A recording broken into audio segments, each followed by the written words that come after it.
Retail बोलेंगे या हम एक जो एक नॉर्मल जो इन्वेस्टर है, तो वो पैसा लूज करता है यहाँ पे। और जब मार्केट अच्छे करते हैं, राइट, जब मार्केट एक रैली करता है, तो कोई भी फंड आप देख लीजिए, कहाँ पे भी हमारा इन्वेस्टमेंट जो रहता है वो आपको एक पॉजिटिव रिटर्न जनरेट करता है।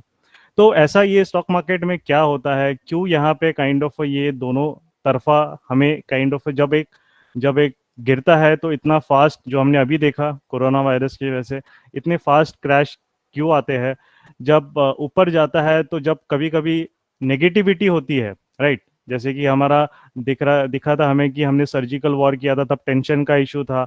उसके बाद भी हमारा मार्केट लास्ट 2019 फेब मार्च में अगर हम देखेंगे, काफी अच्छा एक रैली किया।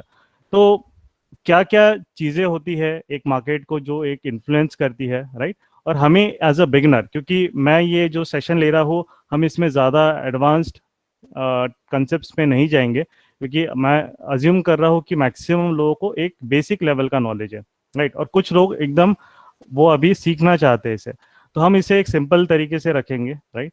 और हम जो एक लॉजिकल चीज़ें हैं, एक एक्सप्लेनेशन जो होता है, जो भी एक मार्केट्स में एक हैपनिंग होती है, हम उसको समझने की कोशिश करेंगे। तो कैलाश जी, नेक्स्ट स्लाइड आप। तो ये एक मेरा एक छोटा सा इंट्रोडक्शन, एक बस यही है कि मैं नागपुर में बॉर्न एंड ब्रॉट अप हुआ, यही मेरा स्कूलिंग एंड कॉलेज लाइफ हुआ। उसके बाद जो रहता है, I did my engineering from Mumbai, and I have around total 4 years of experience in IBM and HSBC दोनों मिला के। उसके बाद थ्रू विद माई MBA के साथ साथ I have done my CFA and FRM certifications. अब जो था कि जो स्टॉक मार्केट्स था वो मुझे आफ्टर इंजीनियरिंग एक इंटरेस्ट वहाँ से just as a hobby develop हुई। मैंने जो मेरे एक काइंड ऑफ कुछ गुजराती फ्रेंड्स थे, राइट, तो वो करते रहते थे, उनके पापा से बातें करते रहते कि और कि ये भाव बेचो, ये भाव मतलब खरीदो तो क्या है। तो मुझे कैसे एक एक इंटरेस्ट हुआ कि ये चीज़ क्या होती है। सो आई स्टार्टेड। उस टाइम पे तो 2010 वगैरह में हम देखेंगे, इतना कुछ नेट कनेक्शन तो था नहीं, मतलब आप वीडियोस वगैरह ऐसे नहीं देख सकते थे। 1 GB का भी आपको 200-250 रुपए देने पड़ते थे। सो जो बुक्स थी या कुछ थे, हम धीरे धीरे पढ़ना स्टार्ट किया, क्या होता है क्या नहीं होता है। और काइंड ऑफ उसमें भी काफ़ी ups and downs I have to go through to understand it, क्योंकि कोई एक गाइडेंस आपको अच्छे अवेलेबल नहीं होता है यहाँ पे। एंड मोस्ट इम्पोर्टेंटली हम देखते हैं कि जो जिससे हम कुछ गाइडेंस लेते भी है या काइंड ऑफ, उनको खुद को ही वो एक प्रॉपर नॉलेज नहीं होता है। तो यही एक बड़ा रीजन है, आई फील, एक नॉलेज गैप जो है, राइट। जो एक इन्वेस्टर, जो उसके एक मार्केट के प्रति एक नॉलेज गैप है, और उसके एक्सपेक्टेशन जो रहता है कि मुझे बस बहुत जल्दी बहुत बड़े रिटर्न्स होने चाहिए, बट वो नॉलेज गैप की वजह से हमें वो आउटकम नहीं मिल पाता है, राइट। सो मेरा फिर वही था कि जो है, I left my job and मुझे थोड़ा सा इसे एक्सप्लोर करना था और इस फील्ड में। एंड तो धीरे धीरे पहले मैंने खुद सीखा इसे, एंड देन आई स्टार्टेड क्या मार्केट गुरुकुल, जहाँ मैं एटलीस्ट लोगों को एक राइट काइंड ऑफ गाइडेंस एक उन्हें दे पाऊंगा मार्केट को समझने के लिए। जी Kailash ji, next slide. Okay. तो सबसे पहले हम देखते हैं कि व्हाट इज काइंड ऑफ एक शेयर मार्केट। अगर आप देखेंगे तो शेयर मार्केट हम सिंपल टर्म्स में अगर देखेंगे, तो यहाँ पे जो रहता है, एक कंपनी रहती है, वो कंपनी को पैसा उठाना रहता है। वो पैसा वो मार्केट से उठाता है, तो वो अपने एक ओनरशिप, जो कॉमन पब्लिक है, जो जनरल पब्लिक है, जैसे हम लोग हैं, इन्वेस्टर है, उन लोगों को वो ओनरशिप देते हैं, राइट। तो कोई प्रमोटर का अगर समझ लीजिए, पहले पूरा उसी का स्टेक था, अब 100% उसका स्टेक था, अब वो स्टेक वो 30% पब्लिक को देगा, और उस स्टेक का जितना वैल्यू रहेगा, राइट, उतना पैसा वो पब्लिक से उठाता है। तो उसमें हमने देखा होगा IPO, आपने देखा होगा जो नई नई कंपनीज अभी, जैसे IRCTC का आया था, राइट, SBI कार्ड्स आपका आया था। तो अलग अलग जो आपके IPOs आते रहते हैं हमेशा मार्केट में, तो वहां पे इस तरीके से वो कंपनी पैसा उठाती है। कंपनी के लिए पैसा उठाने का और दूसरे वेज भी होते हैं, जैसे कि डेट से, जैसे कोई कंपनी किसी बड़े बैंक से या फंड से, हमने देखा है कि किंगफिशर वगैरह, ये सब बहुत सारी कंपनीज आपने देखी होगी कि वो लोन उठाती है। उस लोन पे ओनरशिप नहीं जाती है उनकी, उनको इंटरेस्ट देना पड़ता है। अगर आपने इंटरेस्ट नहीं दिया, तब जाके फिर वो काइंड ऑफ हम देखते हैं कि बैंक, जैसे हमने किंगफिशर के केस में देखा कि बैंक्स फिर आपके एसेट्स को ले लेगी, राइट। तो वो एक डिफरेंस होता है, बट यहाँ पे कोई कंपल्शन नहीं होता, क्योंकि अगर कंपनी अच्छा कर रही है तो आपको वो डिविडेंड्स के थ्रू देगी। प्रॉफिट अगर उसको अच्छा हो रहा है तो उसको डिविडेंड्स के थ्रू आपको वो प्रॉफिट का हिस्सा देगी। अगर कंपनी अच्छा नहीं कर रही है तो उसका शेयर प्राइस भी ऊपर नहीं जाएगा ज़्यादा, राइट। और आपको उस कंपनी में उतना अच्छा रिटर्न नहीं मिलेगा। तो ये जो रहता है, ये एक बेसिक, हम पैसा डालते हैं इसीलिए कि हमें लगता है कि कंपनी अच्छी है, वो अच्छा करेगी आगे और हमें रिटर्न भी अच्छा मिलेगा, राइट। तो ये एक हमारा एक्सपेक्टेशन होता है। तो जो अच्छी कंपनीज हमने देखा है 90s में, जैसे अपनी टीसीएस हो गई, अभी रिलायंस ही, अब 2-3 साल में जो 3 टाइम्स रिलायंस का स्टॉक हो गया नियरली within 2 years। सो वो एक चीज है कि जो अच्छी कंपनीज रहती है जब वो रिटर्न देती है तो उनके रिटर्न्स काइंड ऑफ बहुत ज्यादा एक्सेसिव मैसिव होता है। इन्फोसिस का हमने कितने बार सबने सुना होगा कि यहाँ कोई 10,000 डालता या कोई इतने पैसे डालता तो करोड़ों में आज होती वो वैल्यू, राइट, 1990 में। तो ये सब हम सुनते हैं, ये सब से हमें एक शेयर मार्केट की एक पॉजिटिविटी हमें एक समझ में आती कि यस यहाँ बहुत पैसा बनता है। बट फिर वो चीज़ है कि जब हम रियलिटी में उसे जाते हैं तब हम देखते हैं कि यार इतना पैसा मुझे तो नहीं मिल रहा है, तो वो जा कहाँ रहा है पैसा, राइट। तो वो हम धीरे धीरे समझेंगे उसे कि क्या वो रीजंस होते हैं कि जिसकी वजह से आपको इस समुंदर से आप कितना पैसा आप जनरेट कर सकते हैं, कितना रिटर्न ले सकते हैं, आपका रिस्क कितना आपको यहाँ लेना चाहिए, वो हम चीज़ें आगे देखेंगे। जी Kailash ji, next slide please. Okay, सो यहाँ पे हमने जो देखा था कि एक बेसिक सा, यहाँ पे एक मैं ओवरव्यू दे देता हूँ कि म्यूचुअल फंड के बारे में तो सबको ही पता है, राइट। तो म्यूचुअल फंड भी हमारे 4 टाइप के होते हैं। तो पहले हम मार्केट, हमने एक देखा कि शेयर मार्केट क्या होता है। अब म्यूचुअल फंड के बारे में एक बेसिक सा एक ओवरव्यू हम यहाँ पे दे रहे हैं। तो म्यूचुअल फंड जैसे इक्विटी होता है, बैलेंस इक्विटी मतलब आपका उसमें 75 to 90% स्टॉक्स में होते हैं इन्वेस्टेड, जो अपने शेयर मार्केट में होता है। बैलेंस्ड मतलब इक्विटी और डेट जो रहता है, जो कंपनी पैसा उठाती है, जैसे महिंद्रा महिंद्रा आपने देखा होगा कि वो अपने फंड्स लेती है, जहां पे वो ओनरशिप डायल्यूट नहीं करेंगे, मतलब अपना हिस्सेदारी नहीं देंगे कंपनी में, बट वो आपसे पैसा उठाएंगे और आपको इंटरेस्ट पे करेंगे, राइट। फिक्स्ड इनकम मतलब वही कि एक डेट वाली जो रहती है, और मनी मार्केट मतलब ये बैंक्स वगैरह जो रहता है। तो उसमें एक समझ लीजिए आईसीआईसीआई बैंक, एसबीआई, इतने सारे बैंक्स हैं हमारे पास। तो अगर उनको समझ लीजिए कल आईसीआईसीआई बैंक को जरूरत पड़ी पैसे की, तो वो मनी मार्केट जो रहता है जहाँ पे ये बैंक्स या फाइनेंशियल इंस्टीट्यूशंस एक दूसरे से डील करते हैं, राइट, या आरबीआई से पैसे उठाना, तो ये जो रहता है वो सब जो चीज़ें अपनी काइंड ऑफ मनी मार्केट के अंदर यहाँ पे आती है। तो ये जो म्यूचुअल फंड्स है, ये टाइप के आपको अलग अलग टाइप के म्यूचुअल फंड्स मिलेंगे यहाँ पे। हर एक का अगर हम देख रहे हैं, आप लेफ्ट से राइट जाएंगे, मतलब हम इक्विटी से अगर मनी मार्केट में जाएंगे तो आपका रिटर्न आप देखेंगे कि कम हो रहा है, बट आपका रिस्क भी कम हो रहा है, राइट। हम देखेंगे अगर इक्विटी में देखेंगे सबसे ज्यादा रिस्क होता है, मनी मार्केट में देखेंगे तो 1 से 2% ही हमें एवरेज रिटर्न होता है उसका एनुअली, बट उसमें रिस्क नेग्लिजिबल ही होता है, राइट। बहुत कम रिस्क होता है उसमें। तो ये जो 4 टाइप के म्यूचुअल फंड्स है, मैक्सिमम जो हम कभी भी आप खरीदते हैं तो आपने बैलेंस फंड बहुत ज़्यादा अगर देखा होगा आपने कि जो आपके पास म्यूचुअल फंड के एजेंट्स भी आते हैं या कोई भी है, वो आपको ये बैलेंस फंड या एक थीमेटिक फंड, सेक्टरल फंड, ये बहुत पुश करते हैं, राइट।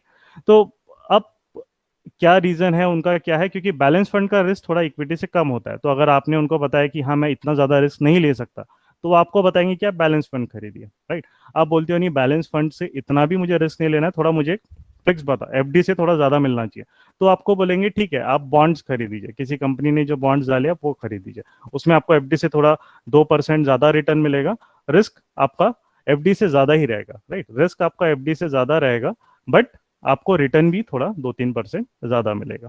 तो जो कंजर्वेटिव इन्वेस्टर्स, अपने सबसे लास्ट वाला अगर आपने रो देखा है, तो बैलेंस्ड फिक्स्ड इनकम और मनी मार्केट ये बहुत कंजर्वेटिव इन्वेस्टर्स के लिए होता है। इक्विटी जिनको करना है तो वो थोड़ा सा आपको काइंड ऑफ, अगर आपने बहुत ज्यादा एक्सपोजर आपका नहीं होना चाहिए, अगर आपको उसकी इतनी समझ नहीं है तो, क्योंकि ऐसा भी हो सकता है कि आपका, अगर आपने जब पैसे डाले, जैसे अगर किसी ने लास्ट 6 महीने में कोई बल्क इन्वेस्टमेंट किया होगा स्टॉक मार्केट्स में, तो इट इज हाईली पॉसिबल कि अभी उसका 30 से 40% उसका डिप्रिसिएशन नीचे, पोर्टफोलियो नीचे आ चुका रहेगा। तो वो उसका पैसा लॉक हो जाता है, अगर उसको जरूरत पड़ेगी तो उसे लॉस में चीजें बेचनी पड़ेगी। तो हमें कोई भी इन्वेस्टमेंट करना है तो हमें ये चीज़ पता होनी चाहिए, अगर उस पैसों की हमें ज़रूरत है तो हम शेयर मार्केट में, अगर हमें उतनी समझ नहीं है तो एक्सपोजर कभी भी हमें बड़ा रख नहीं रखना चाहिए। अगर हमें समझ है तो हम उसके हिसाब से पहले सीख के उसे अच्छे से हम रिस्क अपना मैनेज करके करेंगे, तो रिटर्न भी हमें फिर अच्छा उसमें मिलेगा। या Kailash ji, next slide please. Okay, सो ये जो है बेसिक रिस्क रिटर्न स्पेक्ट्रम जो हमने बात किया है क्या होता है, तो आप जगह लेफ्ट में देखेंगे नीचे में, तो लार्ज कैप फंड्स मतलब जो अच्छी क्वालिटी बड़ी कंपनीज होती है, इनमें आप देखोगे रिलेटिवली जो रिस्क होता है वो सबसे कम होता है। अपना नीचे आप देखोगे रिस्क लेवल आपको दिख रहा है, आपका जो वाई एक्सिस ऊपर जा रहा है उसको हम बोलेंगे रिटर्न। हम जितना ऊपर जाते हैं mid cap small cap funds, right, या सेक्टरल फंड्स में जाते हैं, उतना आपका रिस्क भी बढ़ेगा, उतना आपका रिटर्न भी बढ़ेगा। तो जैसे कि एग्जांपल अगर हम बता दें, अगर आपने सारे पैसे समझ लीजिए बैंकिंग सेक्टर में डाल लेते, राइट, 6 महीना पहले किसी बैंक का अगर कुछ आपने म्यूचुअल फंड खरीदा होता, राइट, या निफ्टी बैंक का आपने ईटीएफ कुछ खरीदा रहता, तो आप देखिए हमारा नॉर्मल निफ्टी से जो बैंकिंग इंडेक्स है, जो हमारा सेंसेक्स या निफ्टी से बैंकिंग इंडेक्स काफी ज्यादा गिरा है, राइट। बैंकिंग इंडेक्स हमारा 32,000 पे था, निफ्टी बैंक वो 16,000 के पास आया, मतलब 50% गिरा है वो। और हमारा जो मेन मार्केट है वो अराउंड 40%, 35 to 40% गिरा था जब लोएस्ट पॉइंट पे था मार्च में। तो जो सेक्टरल फंड रहता है, कभी उनमें अगर नेगेटिव इम्पैक्ट होता है तो वो बहुत ज़्यादा आपको नेगेटिव इम्पैक्ट रह सकता है। तो सेक्टरल फंड अगर आप बहुत ज़्यादा कंजर्वेटिव इन्वेस्टर है तो आपको एक सेक्टर में पूरा इन्वेस्टमेंट नहीं रखना चाहिए, राइट। तो ये म्यूचुअल फंड के लिए भी वैलिड है, ये किसी भी लिए, क्योंकि अगर आप म्यूचुअल फंड एक सेक्टरल भी खरीदेंगे, जैसे आपने एक फार्मा फंड खरीदा होगा, तो फार्मा फंड अभी आप देखिए 1 साल में 1.5 साल में आपको अच्छा रिटर्न उन्होंने दिया है, बट उसके 5 साल पहले हम जाएंगे तो फार्मा फंड फंड इतना अच्छा नहीं कर रहा था। तो आपका जो सेक्टरल फंड है, अगर आपकी रिस्क टेकिंग कैपेसिटी लेस है तो आपको सेक्टरल फंड में एक्सपोजर नहीं करना चाहिए, एक सिंगल सेक्टर में आपको थोड़ा सा उसको डाइवर्सिफाई करना चाहिए। बट ये चीज भी याद रखिए, अगर हम चीजें बहुत ज्यादा डाइवर्सिफाई करेंगे तो उसका नेगेटिव इम्पैक्ट भी होता है, क्योंकि आप अगर हर जगह डाइवर्सिफाई करेंगे तो कुछ सेक्टर आपको पॉजिटिव देंगे, कुछ नेगेटिव देंगे, एंड रिजल्ट हमारा अकाउंट वही का वही रहेगा। तो एक कैलकुलेटेड और smart diversification is very important, right. वो हम देखेंगे कैसे कैसे, तो ये अलग अलग जो आपको multi cap, right, value funds मतलब जो अपकमिंग कंपनीज होती है, अगर हमने आपने बीच में देखा वैल्यू फंड्स एक काइंड ऑफ ऐसी होती है जो कंपनीज होती है जिनमें पोटेंशियल होता है। अब अगर हमें उस कंपनीज में इन्वेस्ट करना है तो डेफिनेटली आपको थोड़ा रिसर्च करना पड़ेगा, वो कंपनी का कैसा है स्ट्रक्चर, उनका मैनेजमेंट कैसा है, उनका ग्रोथ कैसा है। और सबसे इंपॉर्टेंट चीज़ हमें रखनी है कि हम कभी भी, ये चीज़ आप याद रखिए, आप स्टॉक मार्केट में कभी भी आप कंपनी पे पैसा नहीं लगाते हो, आप मैनेजमेंट पे पैसा लगाते हो। कोई भी आप देखिए, जो भी आप ये टाटा बिरला अंबानी ये कहीं भी किसी कंपनी को इन्वेस्ट करते हैं, वो कंपनी में कभी इन्वेस्ट नहीं करेंगे, उन्हें कोई लेना देना नहीं है, राइट। अब वो मैनेजमेंट पे आप देख सकते हैं, अनिल अंबानी का आपके पास एग्जांपल है, उनके पास जो एसेट्स थे एक टाइम पे बहुत, मतलब काइंड ऑफ मुकेश अंबानी से भी ज्यादा एसेट्स थे, राइट। बट वही चीज थी, मैनेजमेंट वाज नॉट गुड, वो उन्होंने प्रॉपरली जो उनके एसेट्स थे, जो फंड्स थे, मैनेज नहीं किए और आज बैंकरप्सी पे खड़े, राइट। यस बैंक का हमने देखा है, जो आपने देखा था कि हायर ग्रोथ के लिए, हायर ग्रोथ अचीव करने के लिए उन्होंने बहुत एग्रेसिव इन्वेस्टमेंट्स कर दिए थे। तो वहां पे आप बोल सकते हो कि इस बात में हम मैनेजमेंट को नहीं दोष दे पाएंगे एकदम से, बट इस बात पे क्या है कि मैनेजमेंट के डिसीजंस बैकफायर हो गए, क्योंकि वो अपने ज़रूरत से ज़्यादा उन्होंने एग्रेसिवनेस वहाँ पे दिखा दी। तो उन्होंने ऐसे ऐसे बिजनेसेस को रिस्क लोन देना चालू कर दिया, जस्ट लोन अपना दिखाने के लिए, इतना हमारा लोन बुक बढ़ रहा है। और वो बिजनेसेस जब पैसा रिपे नहीं कर पाए तो उनको बहुत बड़ा इम्पैक्ट हो गया, उनके एमपीएस बढ़ने लग गए। अब हमारे पीएसयू बैंक्स भी इतने बुरे करते हैं, बट पीएसयू बैंक्स का सिर्फ एक ही उनके पास वरदान है कि वो गवर्नमेंट बैकिंग रहती है, गवर्नमेंट उनको कुछ भी खराब हुआ तो वो पैसा नहीं, तो हमारे पीएसयू बैंक्स अभी तक कितने बार बैंकरप्ट हो जाते, राइट। क्योंकि उन्होंने सारे, यही भी आप देखिए बड़े बड़े जो स्कैम्स हैं उनमें कोई ना कोई पीएसयू बैंक्स आपको दिखता ही है, पब्लिक सेक्टर बैंक्स मतलब जो सरकारी बैंक्स हैं, तो वहां पे तो करप्शन होता ही है, वो तो सभी पता ही है, और वो बिजनेसेस और वो सी, बट प्राइवेट बैंक्स भी ये शॉर्ट टर्म ग्रोथ के लिए बहुत बार जो डिसीजन मेकिंग है वो उनकी इम्पैक्ट करती है। तो अगर आपको दिख रहा है कि कुछ, अगर कंपनी ज़रूरत से ज़्यादा बहुत ही कुछ हाई ग्रोथ दिखा रही है, राइट। अगर हमें दिख रहा है कि हमने देखा है कि यस बैंक अगर 20% से पहले ग्रो करता था, एकदम 60% से 50% से ग्रो करने लग गया, तो उसमें वो डेफिनेटली शॉर्ट टर्म के लिए मार्केट उसको सेलिब्रेट करेगा। बट वहां पे अगर वो कुछ अनएथिकल मीन से वो ग्रोथ अचीव कर रहे हैं, तो हम देखेंगे कि मार्केट भी उसको काइंड ऑफ एक पनिश बहुत बैडली करता है। तो हमने देखा है 400 रुपए का जो यस बैंक का स्टॉक था, सिंगल डिजिट में आ गया था, राइट।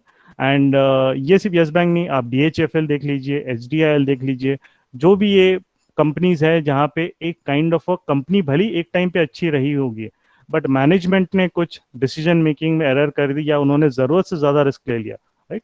हमने JP एसोसिएट्स वो भी देखे होंगे, आपको पता होगा, पुंज लॉयड आपने एक टाइम पे देखा होगा, सत्यम का हमने देखा था। Satyam was one of the बहुत ही वाज कंसिडर्ड एज द मतलब it was considered very very kind of high growth company and which had a very very huge potential. और हमने क्या देखा, उन्होंने वहां पे अकाउंट में फर्ज करना स्टार्ट किया, सत्यम सीधा मतलब क्रैश हो गया पूरा। फिर टेक महिंद्रा ने उनको खरीद लिया। तो एक तरीके से हमें ये चीज यहाँ पे समझ रही है कि कोई भी what we do right in markets, markets में यहाँ पे इमोशंस की कोई जगह नहीं होती है, राइट। जो सबसे इंपॉर्टेंट चीज है, कोई भी एक फंड अगर एक पैसा अगर एक इंस्टीट्यूशन या बड़े फंड हाउसेस डाल रहे हैं, तो वो तब तक उसमें पैसा डालेंगे, वो तब तक उसको बढ़ाएंगे जब तक उसमें मैनेजमेंट एक आपको पोटेंशियल दिख रहा है, कंपनी के बाकी बुक्स सब बराबर है, राइट। अगर कल समझ लीजिए ऐसा हो गया कि मुकेश अंबानी जी किसी स्कैम में फंस गए, तो भले ही रिलायंस कितना भी अच्छा कर रहा होगा, वो डेफिनेटली क्रैश होगा, राइट। रिलायंस डेफिनेटली आप देखोगे कि क्रैश हो जाएगा और उसका नेगेटिव इम्पैक्ट आपको वहां पे दिखेगा, ठीक है। तो ये जो रहता है, ये एक बेसिक हमारा एक मार्केट का एक वे ऑफ वर्किंग ही ऐसा होता है, अभी से नहीं, जब से स्टॉक मार्केट्स आए हैं तब से वही पे हमारा एक इशू वही रहता है। हम इमोशनल डिसीजन मेकिंग जाते ही हम किसी पे ट्रस्ट कर लेते हैं। आप समझ लीजिए आपके किसी आपने म्यूचुअल फंड खरीदा है, क्या है, उन्होंने आपको बोला नहीं नहीं कुछ नहीं होता, ये कोरोना वगैरह कुछ नहीं होगा, आप कुछ मत कीजिए अपने फंड्स को। और बट वही है, हम देखते हैं कि हमारे सामने ही सामने फिर वो जो हमारा प्रॉफिट था, हमारे अच्छे से प्रॉफिट जो पोर्टफोलियो थे, वो काफी बड़े लॉसेस में चले गए, राइट। उसके बाद हम पैनिक कर जाते हैं, फिर क्या करना है क्या नहीं, किस पे भरोसा करें किस पे नहीं करें, तो उसी में हम फिर उलझते रहते हैं और हम बैड डिसीजन मेकिंग लेते हैं। बट अभी जो हमें करना है, अगर कोई, हम यहाँ पे भी देखेंगे आपको कैसे वो चीज़ें समझनी है, बट अगर अभी कोई वहाँ पे लॉस में आपको हो रहा है पोर्टफोलियो में, ये क्या चीज़ है, तो आपको अभी उसको कैसे सॉल्व करना है, वो आपके लिए एक इम्पॉर्टेंट जो आपका थॉट प्रोसेस होना चाहिए वैसा होना चाहिए, क्योंकि मार्केट कंटिन्यूसली नीचे तो नहीं जाएगा, राइट। बट जब भी वो जाएगा, हम उस तरीके से जो हमारे लॉसेस हुए उसको कैसे कम या रिकवर कर सकते हैं, वो हमारे लिए अब मेन टारगेट हो जाता है। Okay Kailash ji, next slide please. तो यहाँ पे एक बेसिक होता है कि मार्केट से, स्टॉक मार्केट से कमाने के दो तरीके होते हैं, राइट। एक होता है ट्रेडिंग, स्टॉक मार्केट ट्रेडिंग, एक होता है इन्वेस्टिंग। अब दोनों में एक बेसिक डिफरेंस है। इन्वेस्टिंग में आप तभी कमा सकते हैं जब मार्केट ऊपर जा रहा है, राइट। अगर मार्केट ऊपर नहीं जा रहा है या अपना स्टॉक्स ऊपर नहीं जा रहे, तो आप इन्वेस्टिंग में पैसा नहीं कमा पाओगे, राइट, क्योंकि उसमें मार्केट को एक बुलिश रहना बहुत इंपॉर्टेंट है। मार्केट्स अगर बुलिश नहीं है, राइट, ओवरऑल, तो हमारा इन्वेस्टमेंट के जो रिटर्न्स रहेंगे वो ज़्यादा नहीं रहेंगे, राइट। बट अगर हम ट्रेडिंग पे, अगर आप जो देखोगे, तो ट्रेडिंग क्या रहता है, एक थोड़ा सा हाई स्किल सेट वाला जॉब है, जहाँ पे आपको टाइम भी थोड़ा ज़्यादा डिमांड करना देना पड़ेगा मार्केट को। वहाँ पे आप दोनों साइड कर सकते हैं, बाइंग और सेलिंग साइड, राइट। और जिस डायरेक्शन में मार्केट जा रहा है उस डायरेक्शन में आप पोजीशन लेके वहाँ पे आपको प्रॉफिट और लॉस वैसा रिस्पेक्टिवली हो सकता है, राइट। और आपको जो इन्वेस्टिंग में प्रॉफिट कैसा मिलता है, आपको जो शेयर प्राइस अगर ऊपर बढ़ा, लेट से अगर आपने रिलायंस को 800 में खरीदा है, वो 800 से अगर 1400 में चला गया, आपको प्रॉफिट हो गया। वो प्रॉफिट आपने वापस कहीं री इन्वेस्ट कर रहे हैं, राइट। वहां से आपको वापस एक प्रॉफिट हो रहा है या डिविडेंड्स मिल रहे हैं आपको, तो वो प्रॉफिट्स, आपका शेयर प्राइस ऊपर बढ़ रहा है उससे तो प्रॉफिट हो ही रहा है आपको, डिविडेंड से आपको एक एक्स्ट्रा प्रॉफिट हो रहा है, राइट। तो इसमें जो पीरियड हम देखेंगे, होल्डिंग जो रहता है वो ज्यादा होता है इन्वेस्टिंग में। ट्रेडिंग में आपका होल्डिंग रहता है, it can go for a couple of minutes to couple of days और वीक्स, राइट। आप उसे ज्यादा टाइम के लिए होल्ड नहीं करते, जब तक, जैसे अगर कोई चीज ऊपर जा रही है, जब तक वो चीज ऊपर जा रही है, आप अगर बाय साइड बैठे हो तो आप जब तक जा रही है तब तक ही उसको बाय करोगे, अगर कोई चीज नीचे आ रही है तो जब तक नीचे आ रही है तब तक ही आप उसे सेल साइड देखोगे। तो डेफिनेटली हायर रिस्क भी होता है, और इसके लिए आपको स्किल सेट भी ज़्यादा एक थोड़ा ज़रूरत है, आपको इसको मास्टरी करने में, आपको इसको समझने में थोड़ा टाइम लगता है। मतलब एक ट्रेडर अच्छा बनने के लिए आपको कुछ मंथ्स तो भी मार्केट में एक सीरियसली डिवोट करने पड़ेगा, राइट। इन्वेस्टिंग के लिए आप पार्ट टाइम भी इसे कर सकते हैं अच्छे से, क्योंकि आपको रोज रोज एडजस्टमेंट्स करने की जरूरत नहीं है। हमें जो है, हमें बस एक, जो हम देखेंगे इन्वेस्टिंग करने के कौन से तरीके, मैं आपको एक सिंपल और इफेक्टिव तरीका बताऊंगा जहां पे काइंड ऑफ आप किसी भी फंड मैनेजर को बीट कर सकते हैं। बस आप, बट वो है कि उसको फॉलो करने के लिए आपको डिसिप्लिन होना चाहिए। डिसिप्लिन अगर नहीं रहा हमारे पास, तो फिर कोई भी आप स्ट्रैटेजी लेके आइए, आप यहाँ पैसा नहीं बना सकते। Most importantly knowledge, share market ऐसी चीज है कि 10वीं फेल बंदा भी यहाँ पे अच्छा कर सकता है, और एक स्टैनफोर्ड एमआईटी ग्रेजुएट भी यहाँ पे पैसे लूज कर सकता है, राइट। तो वो एक डिफरेंस क्यों है? क्योंकि मार्केट को कोई फर्क नहीं पड़ता उसके सामने कौन बैठा है, आप कौन हो। आप भले ही आप प्राइम मिनिस्टर हो, भले ही आप एक काइंड ऑफ एक नॉर्मल किसी कंपनी के एम्प्लॉय हो, बट उसके लिए एक इम्पॉर्टेंट चीज ये है कि आप उस, वो जो मार्केट आपसे कम्युनिकेट करना चाह रहा है, आप उसको रिस्पेक्ट कर रहे हो क्या, आप उसको समझ सकते हो क्या, वो बहुत इंपॉर्टेंट चीज उसके लिए है। ठीक है, तो नेक्स्ट स्लाइड प्लीज। ओके, सो यहाँ पे हमने देखेंगे एक रिस्क रिवॉर्ड का मैंने एक चार्ट यहाँ पे डाला है। सो हम एक देख रहे हैं कि फंडामेंटली यहाँ पे रिलायंस और एसबीआई का एक काइंड ऑफ एक चार्ट हमने यहाँ पे रखा है। सो ये दिखाने का क्या रीजन है? उसका रीजन ये है कि आपको एक, हमें एक बेसिक अंडरस्टैंडिंग है कि अब जो इशू चल रहा है, राइट, कोरोना वायरस से, जहाँ से बिजनेसेस पे बहुत बड़ा एक नेगेटिव इम्पैक्ट पड़ेगा, राइट। एक बिजनेसेस पे नेगेटिव इम्पैक्ट पड़ेगा, तो कभी भी इकोनॉमी में कुछ भी नेगेटिव होता है तो सबसे बड़ा इम्पैक्ट हमेशा बैंक्स पे पड़ता है। और बैंक्स में भी जो बैंक्स पहले से वीक है, राइट, अगर हम देखेंगे जो बैंक्स पहले से ही वीक है, उन पे तो सबसे पहला इफेक्ट पड़ता है। तो हम यहाँ आपको ये बताने के लिए एग्जांपल दिया है कि कोरोना वायरस का जो क्रैश हुआ था उसके पहले दोनों क्रैश हुए थे। रिलायंस भी क्रैश हुआ था, रिलायंस भी 600 से 880 तक आया था।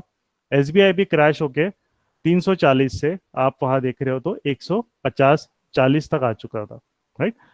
बट अभी जो रिलायंस ने, अब आपने देखा होगा बहुत न्यूज में था, जियो की वजह से इन्वेस्टमेंट्स हो रहे थे काफी सारी वहां पे, काइंड ऑफ हम देख रहे हैं कि उन्होंने डील्स की है। तो रिकवरी आप देखोगे कि तो रिलायंस जहां से गिरा था वहां तक वो अभी 6 महीने में पहुंच चुका है। और एसबीआई 100% रिकवरी मतलब रिलायंस ने दी है, और एसबीआई ने सिर्फ 25% रिकवरी दी है। एसबीआई नहीं, सारे बैंकिंग सेक्टर, एसबीआई में बोल रहा हूँ कि वन ऑफ द वीकेस्ट है। बैंक ऑफ बड़ौदा ने इससे कम रिकवरी दी है। बाकी आप पीएनबी देखे जो इससे ज्यादा वीक है तो उसने तो और कम रिकवरी दी है। आईसीआईसीआई बैंक की रिकवरी थोड़ी बेटर है, जो अच्छे बैंक से। एचडीएफसी बैंक गिरा भी कम, राइट, बट रिकवरी भी उसकी अच्छी हुई है। तो हम अगर देखेंगे कि अब इससे हमें क्या समझ में आ रहा है, इससे हमें ये समझ में आ रहा है कि अगर मार्केट में हमेशा ऐसा नहीं रहता कि अगर मैं हाई रिस्क लेता हूँ, राइट, तो मुझे हाई रिवॉर्ड ही मिलेगा। मार्केट हमेशा क्वालिटी को रिस्पेक्ट, क्वालिटी अगर आपकी अच्छी है उसमें अगर आप रिस्क रिवॉर्ड आपका देख रहे हो तो फिर आपको वो रिटर्न अच्छा मिलेगा। जैसे कि अगर रिलायंस और एसबीआई में अगर हम देखेंगे, किसी को पूछे तो डेफिनेटली रिलायंस एक स्टॉक वाइज क्वालिटी बहुत बेटर, या टीसीएस की एक स्टॉक वाइज क्वालिटी बहुत बेटर है एसबीआई से। तो जब भी मार्केट रिकवर होगा, राइट, या जब भी एक मार्केट को रिकवर करना होगा किसी को, तो सबसे पहले पहले फंड्स एसबीआई में नहीं आएंगे, फंड्स आएंगे रिलायंस, टीसीएस में आएंगे, इन्फोसिस में आएंगे, राइट, जो अच्छी एचडीएफसी में आएंगे, एचडीएफसी बैंक में आएंगे, जो अच्छी कंपनीज है पहले फंड्स उसमें आएंगे। उसके बाद SBI, PNB, bank of Baroda में आपको बाइंग दिखेगी, राइट। तो ये बहुत इंपॉर्टेंट होता है कि अगर हमें एक चीज, किसी में भी हमें इन्वेस्ट करना है, राइट, समझ लीजिए आपको, तो एक ये बेंचमार्क रूल है कि क्वालिटी स्टॉक्स जिनमें प्रॉब्लम कम है, राइट, जैसे अब एसबीआई में देखें, हमें पता है एसबीआई में ऑलरेडी पहले से ही प्रॉब्लम्स है, भले ही वो अपने कंट्री का लार्जेस्ट पीएसयू बैंक है, बट लार्जेस्ट होने से कोई फर्क नहीं पड़ता। उनके पास ऑलरेडी इतने सारे एनपीएस बैठे हुए हैं, उनको इतने सारे इश्यूज है। हाँ, बाकी सब पीएसयू बैंक्स में सबसे बेटर, इसकी तो भी एटलीस्ट बेटर हालत है, राइट। जो हमने देखा होगा कि पीएनबी के कंपैरिजन में, बैंक ऑफ बड़ौदा के कंपैरिजन में इसकी हालत थोड़ी बेटर है, या बैंक ऑफ महाराष्ट्र बैंक के कंपैरिजन में इनकी बेटर है। क्यों? क्योंकि ये लार्जेस्ट बैंक है, तो गवर्नमेंट इसको बैकिंग इसको देनी ही पड़ेगी। बट हमें एक इम्पॉर्टेंट चीज़ है कि अगर हम रिटर्न वाइज देखेंगे, तो रिटर्न वाइज अगर आपको कहीं रिकवर होना है या काइंड ऑफ, हम अगर अगर आप देखते कि ये डील भी नहीं होती जियो की, या इतने सारी डील्स नहीं होती, फिर भी रिलायंस का रिकवरी जो हमने देखा है 25% से तो ज़्यादा ही होता है, वो तो गारंटीड है। क्योंकि एचडीएफसी बैंक अगर वो भी आप देखोगे जाके, तो उसकी रिकवरी एसबीआई से बेटर है। भले वो एक ही सेक्टर में है एचडीएफसी बैंक, बट वो एसबीआई से कम गिरा। और एसबीआई एसबीआई आप देखिए 50% से ज़्यादा गिरा है, 340 पे था वो, 340 से वो 140 पे आया है। मतलब आप देखे होंगे कि अगर कम से कम जो फॉल आया है वो 60% से ज़्यादा फॉल आया है उसमें। मतलब बैंकिंग सेक्टर हमारा जो गिरा है वो 50% गिरा है, एसबीआई उससे भी ज़्यादा गिरा है।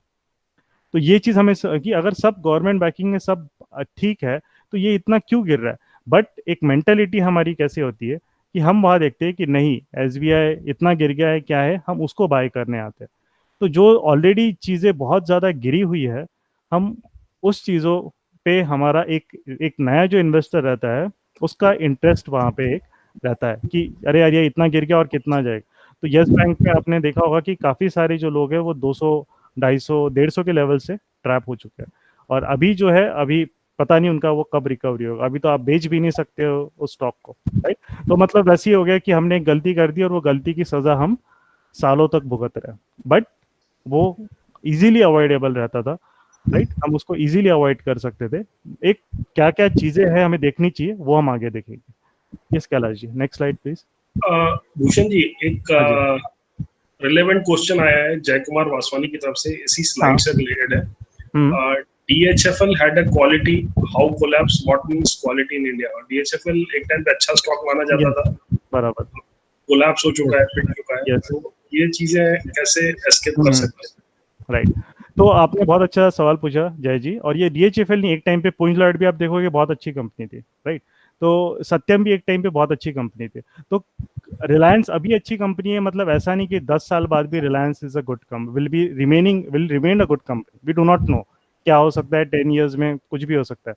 बट अगर आपको दिख रहा है कि अगर समझ लीजिए आपका डीएचएफएल में इन्वेस्टमेंट्स है, और आपको वहां पे काइंड ऑफ अगर एक कुछ इशू आपको नजर आ रहा है कि कोई स्टॉक, अगर समझ लीजिए यस बैंक 400 से 10 रुपए एक दिन में नहीं आया, बट अगर कोई स्टॉक में बहुत ज्यादा फॉल आ रहा है और उसमें आपको दिख रहा है कि काइंड ऑफ कुछ इशू, आपको वहां पे न्यूज आने लग गई थी, इवेंट आने लग गया था कि डीएचएफएल एक करप्ट, मतलब जो बैड लोन्स है उनमें या करप्शन केसेस में वहां पे इन्वॉल्व है। तो वहां पे अभी समझ में आ रहा है कि ये सवाल सीधा मैनेजमेंट पे उठ रहा है। और अगर मैनेजमेंट पे यूनिटेक वगैरह सभी की ऐसी हालत हो गई थी एक टाइम पे, तो ये सवाल अगर मैनेजमेंट पे उठ रहा है और वहां पे अगर फंडामेंटली अगर उस कंपनी के जो कंपनी चला रहे हैं उन पे अगर डाउट्स उठ रहे हैं, तो डेफिनेटली ऐसे केस में तो हमें निकल जाना चाहिए। बिकॉज, और वो मैं बताऊंगा आपको कि कैसे आपको करना है, क्या क्या पैरामीटर्स रहते हैं एक कंपनी का ट्रेंड जब चेंज होता है या इस तरीके के होते हैं, तो एक क्या वार्निंग सिग्नल्स मिलते हैं। क्योंकि कोई भी स्टॉक या कोई भी चीज़ है सडनली नीचे नहीं आएगा, राइट। वो जो इन्वेस्टमेंट्स निकलते भी है इन्वेस्टर्स, उसमें से आपको कैसा है। बट हाँ, ये सब हो सकता है कि अगर हम मार्केट में है, कभी कभी ऐसा हो सकता है कि एक दिन में, जैसे डीएचएफएल में देखा था, एक दिन में काफी फ्लैश क्रैश हो गया था, सीधा 30-40% क्रैश आ गया था उसमें, राइट। तो वो जो चीज रहती है, वो चीज काइंड ऑफ, अगर एक इन्वेस्टर रहेगा जो अवेयर नहीं है उस दिन, राइट, क्या है क्या नहीं, तो उसको थोड़ा आप एकदम से आइडेंटिफाई नहीं कर पाओगे। मतलब वो थोड़ा डिफिकल्ट हो जाता है एक एवरेज नॉर्मल इन्वेस्टर के लिए, ये मैं मानता हूँ, राइट। वो एक थोड़ा डिफिकल्ट हो जाता है। तो इसीलिए वो चीज़ है कि हम एक्सपोजर, हमें किसी भी एक स्टॉक में, भले ही वो कितना भी अच्छा है, रिलायंस जैसे बहुत अच्छा भी स्टॉक है, बट हम सिर्फ रिलायंस नहीं खरीदेंगे बहुत ज़्यादा, राइट। हमारे पोर्टफोलियो में 80% रिलायंस का वेटेज नहीं होना चाहिए, राइट, भले ही वो कितना भी अच्छा है। आप उसको डीएचएफएल अगर हमें किसी एक दिन अगर 20-30% गिर भी रहा है और हमें दिख रहा है कि उसके पीछे एक कोई इवेंट है, कोई ट्रिगर है, राइट, तो बेटर है कि मैं उस इन्वेस्टमेंट से पहले निकल लूँ। वो जो इवेंट है पहले उसको आप निकलने दीजिए उसका इफेक्ट। क्योंकि ऐसा हो सकता है किसी और केस में कि वो 30% गिरे और शायद वो रिकवर भी हो जाए, राइट। तो ऐसा हो सकता है, पॉसिबल है। जैसे हमने कभी कभी देखा है, जैसे रिलायंस ने अभी कर दिया, जो इवेंट था कोरोना वायरस का पूरा खत्म कर दिया, नेगेट कर दिया, तो इट इज पॉसिबल। बट अगर रिलायंस अगर स्पीड से गिर रहा है और मुझे एक चीजें समझ में नहीं आ रही है, तो इट इज बेटर कि आप निकल जाइए। जब वो इवेंट निकल जाएगा, राइट, हम वापस उसमें री इन्वेस्ट कर सकते हैं। क्योंकि एक इन्वेस्टर के लिए सबसे इंपॉर्टेंट चीज होती है स्टेबिलिटी। अगर मार्केट में ही आपको स्टेबिलिटी नहीं है, आपके स्टॉक में ही स्टेबिलिटी नहीं है, तो आप वो कुछ ऐसी चीजें कर रहा है उसमें जो हमारी समझ के परे है, राइट। क्योंकि न्यूज हम तक हमेशा लेट पहुंचेगी। जो मेन बड़े फंड्स रहेंगे, इन्वेस्टर्स रहेंगे, उनको पहले पता चलेगा, वो लोग अपना पैसा पहले निकालेंगे। तो अगर दिख रहा है कि ऐसे इस टाइप का 20-30% क्रैश हो रहा है, तो इट इज ऑलवेज बेटर कि वो गलती को हम और ना बढ़ाए, हम निकल जाइए। बट यस जय जी, उसको आइडेंटिफिकेशन करने के लिए कुछ टेक्निक्स होती है। बट अभी क्योंकि ये थोड़ा बेसिक रहेगा, तो उसको मुझे मेरे लिए बताना एक काइंड ऑफ डिफिकल्ट रहेगा। But I I tell you, जो हम कनेक्ट करेंगे, I tell you what are the things we look at. मैं आपको एक दो टेक्निक यहाँ पे आज बता दूंगा, ठीक है। चलिए। भूषण जी, एक क्वेश्चन हाँ। आया है। हम्म। शीतल त्रिवेदी जी है हम्म। गुजरात से, वो अटेंड करने आए ये सेशन। इकोनॉमी मैटर करती है स्टॉक मार्केट में? By economy she means GDP of India. Right. Okay. So या Sheetal ji, that's a very good question. और हमने ये भी देखते हैं कि ये इकोनॉमी जीडीपी हमारा ग्रोथ बहुत अच्छा कर रही है, तो एक काइंड ऑफ एक बैरोमीटर होता है कि यस, मार्केट ने भी अच्छा करना चाहिए, राइट। क्योंकि जीडीपी अच्छा कर रही है मतलब हमारी जो कंपनीज है वो अच्छा कर रही है, और हमारी कंपनीज अच्छा कर रही है तो उनका शेयर प्राइस भी ऊपर जाना चाहिए, राइट। तो ये तो मतलब एक काइंड ऑफ एक बेसिक रिलेशन है जो कि इस्टेब्लिश्ड है। तो डेफिनेटली जो आपका जीडीपी अच्छी कर रही है, तो जीडीपी में कुछ सेक्टर्स अच्छा कर रहे होंगे। जैसे हर साल अगर आप देखिए इंडिया की अगर जीडीपी हो रही है, तो कुछ सेक्टर्स होते हैं जो उस पर्टिकुलर ईयर्स में अच्छा करते हैं, राइट। और कुछ सेक्टर्स होते हैं जो उन पर्टिकुलर ईयर्स में अच्छा नहीं करते हैं। तो डेफिनेटली जो सेक्टर्स में जीडीपी अगर एक अच्छा बढ़ रहा है, तो जिन सेक्टर्स ने उस जीडीपी को उस लेवल तक बढ़ाने के लिए ज़्यादा कंट्रीब्यूशन किया है, तो जैसे हम देखेंगे कि अभी आप देखोगे कि जो बाकी कंपनीज का थोड़ा परफॉर्मेंस कॉन्ट्रैक्ट हो जाएगा। आप देखोगे कि कंज्यूमर सेक्टर जो है, फार्मा सेक्टर है, उनका कंट्रीब्यूशन थोड़ा बढ़ जाएगा, बिकॉज अब उनके प्रोडक्ट ज़्यादा कंज्यूम हो रहे हैं, राइट। मतलब फार्मा जो है उनकी डिमांड ज़्यादा बढ़ेगी, उनके प्रॉफिट ज़्यादा बढ़ेंगे, राइट। तो वो जो चीज़ है वो सेक्टरल पैटर्न देखना पड़ता है। सिर्फ जीडीपी हम देखेंगे तो जीडीपी का एक मार्केट डेफिनेटली ऊपर, अगर जीडीपी अच्छा कर रहा है तो हमारा मार्केट भी थोड़ा बहुत अच्छा करेगा ही, मतलब क्रैश तो नहीं होगा। बट ये चीज रहेगी कि आपको अगर उसका फायदा उठाना है तो आप उसके सेक्टर्स आइडेंटिफाई कीजिए कि कौन से सेक्टर्स, हर एक साइक्लिकल होती है, राइट। हम देखेंगे वहां पे आगे, तो वो इस अभी आने वाले ये चीजें में अभी हम देख रहे हैं कौन सा, जैसे हमने आईटी देखा था एक टाइम पे, सर्विसेज जो हमारी जीडीपी का बहुत बड़ा हिस्सा था 2000 के बाद, अगर आपने देखा है वहां पे, अगर 2000 के बाद जिन्होंने भी आईटी स्टॉक्स में डाला है, तो जीडीपी हमारी जो बढ़ी है, आईटी ने बहुत हेल्प किया।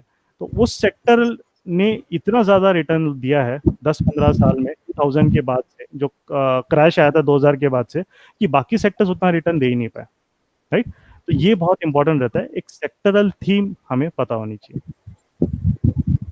Okay, Kailash ji, next slide please अभी। ओके।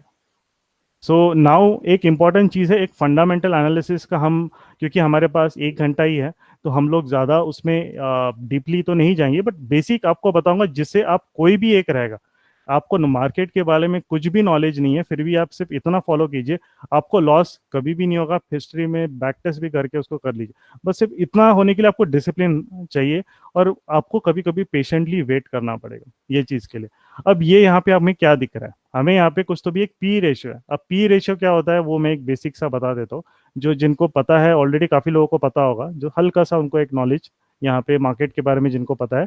बट जिनको बिल्कुल नहीं पता है पी रेशियो क्या होता है, तो पी रेशियो मतलब एक होता है कि एक कंपनी का जो शेयर प्राइस होता है या अपना, और उसका जो प्रॉफिट होता है, उनके बीच का एक रिलेशन होता है। तो निफ्टी का अगर हम देखें तो निफ्टी में 50 कंपनीज होती है, 50 कंपनीज का जो शेयर प्राइस का एवरेज है, और निफ्टी के जो प्रॉफिट्स है कंपनीज के, उनका जो एवरेज है, उसको शेयर प्राइस से अर्निंग्स को हम डिवाइड करते हैं तो हमें पी रेशियो मिलता है।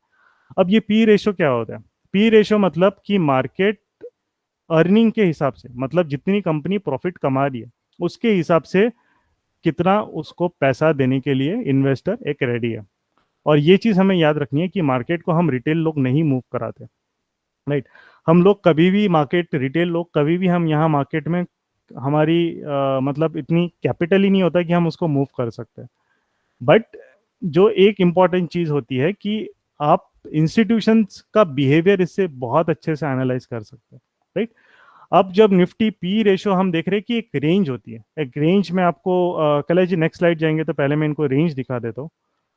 यस, तो यहाँ पे रेंज अगर आपको दिख रही है तो यहाँ, सॉरी, तो यहाँ पे आपको 5 एक रोज दिख रहा है ना। तो 5 रोज में मतलब दिख रहा है कि निफ्टी हमारा अगर 25 से 30 के बीच में हो रहा है, मतलब ये बहुत हमारा मार्केट ओवर वैल्यूड है। वो मार्केट आपको ज्यादा रिटर्न नहीं दे सकता क्योंकि ऑलरेडी वो बहुत ऊपर, मार्केट जो प्राइस है, शेयर प्राइस, उसको बहुत ज्यादा ऊपर मतलब वैल्यू कर रही है, राइट। निफ्टी हमारा 20 से 25 पे है, मतलब यहाँ पे प्रॉफिट आपके लिए एक है कि थोड़ा सा मतलब मार्केट एक अभी जो काइंड ऑफ बढ़ रहा है, मतलब वहां पे अब थोड़ा प्रॉफिट बुकिंग आ सकती है। 15 से 20 के बीच में जो निफ्टी हमारा पी रेशियो होता है, मतलब कि काइंड ऑफ हमारा जो मार्केट है वो आपको अच्छे लेवल पे मिल रहा है। 15 12 12 से 15 मतलब कि बहुत आपको मतलब कम बार ऐसा मिलेगा, बट जब मिलेगा तो मार्केट में यहाँ पे बाइंग अपॉर्चुनिटी आपको नहीं छोड़नी चाहिए। और बिलो 12 तो मतलब ये बहुत रेयरेस्ट ऑफ रेयर केसेस होता है, बहुत कम बार मार्केट इधर आता है। मतलब पकड़ लीजिए 10 साल में एक आध बार आपको मार्केट का पी 12 के नीचे मिलेगा। 10 साल में एक बार ऐसा इवेंट होगा, ये चीज आप याद रखिएगा। तो 10 साल में अगर ये चीज एक बार ऐसी हो रही है कि 12 के नीचे हमारा पी जा रहा है, तो वो आपको यहाँ से मार्केट कम से कम डबल टिबल भी हो जाता है। और ये अभी नहीं हो रहा है, ये 100 साल से हो रहा है, राइट। ऐसा नहीं है कि मार्केट में ये कोई कंसेप्ट नहीं है। बट यहाँ पे अब इम्पोर्टेंट क्या है कि ऐसा भी हो सकता है कि मार्केट 20 के ऊपर या 25 के ऊपर 3 3 4 4 साल रहे, possible, it is come possible, right. तो हम अगर देखेंगे कैलाश जी, आप पीछे के स्लाइड पे अगर वापस आइएगा तो, पीछे के स्लाइड पे, सॉरी, ओके ओके। तो यहाँ पे हम देखेंगे, यहाँ पे आपको चलो नंबर तो आए, डाउट किसी को दिख रहा है या नहीं दिख रहा है, बट आपको हर रंग तो दिख रहा होगा, हरा, ऑरेंज, लाल, ये सब हमें रंग, जो ग्रीन में भी है, ग्रीन में भी वाइटिश है या डार्क ग्रीन है, वो सब है। तो जितना डार्क ग्रीन है उतना मतलब 12 के पास है, ये इतना आप देख लीजिए। जितना एक काइंड ऑफ डार्क रेड है वो 25 के पास है, इतना बस आपको देखना है, राइट। और यहाँ पे आपको कलर इसीलिए मतलब ये डाला है ताकि नंबर्स मुझे पता है इतने सारे, ये एक 1999 से 2020 अभी जून तक का लेटेस्ट यहाँ तक का पी रेशियो है। अब यहाँ पे अगर हम देखेंगे कि आप देखिए साइक्लिकल है। आप अगर ऊपर देखोगे 1999 2000 में हमारा एक क्रैश आया था, डॉट कॉम बबल हम मुझे बोला था जब, उसके बाद देखिए मार्केट नीचे आ गया था, अंडर वैल्यूड हो गया था। 12 के अराउंड आप देखिए निफ्टी वहां पे ग्रीन ग्रीन आपको 2001 या 2 में ग्रीन ग्रीन आपको दिख रहा है। 2001 2 3 3 साल मार्केट एकदम थोड़ा अंडर वैल्यूड था। उसके बाद जब मार्केट ने रैली चालू की तो 2003 से आप देखिए 2007-8, जब बड़ा सा रिसेशन के पहले जब मार्केट ने एक काइंड ऑफ, हम देख रहे हैं कि वहां पे क्रैश होने से पहले आपको डार्क रेड दिख रहा होगा। आप देखोगे जनवरी 2008 में अगर आप देखोगे तो, और वहां पे आपको दिसंबर 2007 जनवरी 2008 में डार्क रेड दिख रहा है, मतलब 25 के ऊपर चले गए थे, 26 तक पहुंच गए थे। तो अगर किसी बंदे ने, आप सोचिए 2002 में अगर पैसे डाले होंगे और उसने सिर्फ ये फॉलो किया होगा, ज्यादा कुछ नहीं, निफ्टी जा रहा है भाई 15 के नीचे आए, 20 के नीचे आ रहा है, मैं ऐड करते जा रहा हूँ, हर 10-10% फॉल पे मैं ऐड कर रहा हूँ, राइट। 3 या 4 में आपने ऐड कर दिया, और आप देखिए 12 तक वो आएगा कि नहीं, ये बहुत रेयर होता है, 12 तक आप वेट नहीं कर सकते। बट एक 17 के नीचे अगर हमारा इंडेक्स आना चालू हो गया, वो आपके लिए एक इन्वेस्टमेंट का लेवल स्टार्ट हो गया, राइट। तो या 20 के नीचे आ गया, वो भी आपके लिए 20 से 12 तक का आपके लिए हर 2-2 पॉइंट फॉल पे आप निफ्टी पी में आप डाल सकते हो, राइट। और यहाँ पे आप देखोगे जो आपको रिटर्न मिलेगा, तो 12 का जो पी रेशियो था 25 तक हो गया। बट मार्केट इस फेज में डबल नहीं, मार्केट इस फेज में मोर देन 2 टाइम ट्रिपल चौबल हो चुका रहता है। 2001 से अगर आप देख रहे हैं निफ्टी सेंसेक्स जो भी था 2008 तक आप देखोगे अपना मार्केट 4-4 टाइम्स, 5 से 5 टाइम्स तक बढ़ चुका रहेगा। तो आपका जो है 300-400% आपको रिटर्न मिल रहा है कुछ भी नहीं करके। कोई भी फंड मैनेजर आपको 7 साल में 300-400% रिटर्न जनरेट ही नहीं कर सकता, राइट। सेम चीज आपका एक बार 2008 आपको पता है मार्केट के 25 है, अब आपको नया पैसा नहीं लगाना है, सेम चीज अब यहाँ पे जो आप देख रहे हैं, राइट।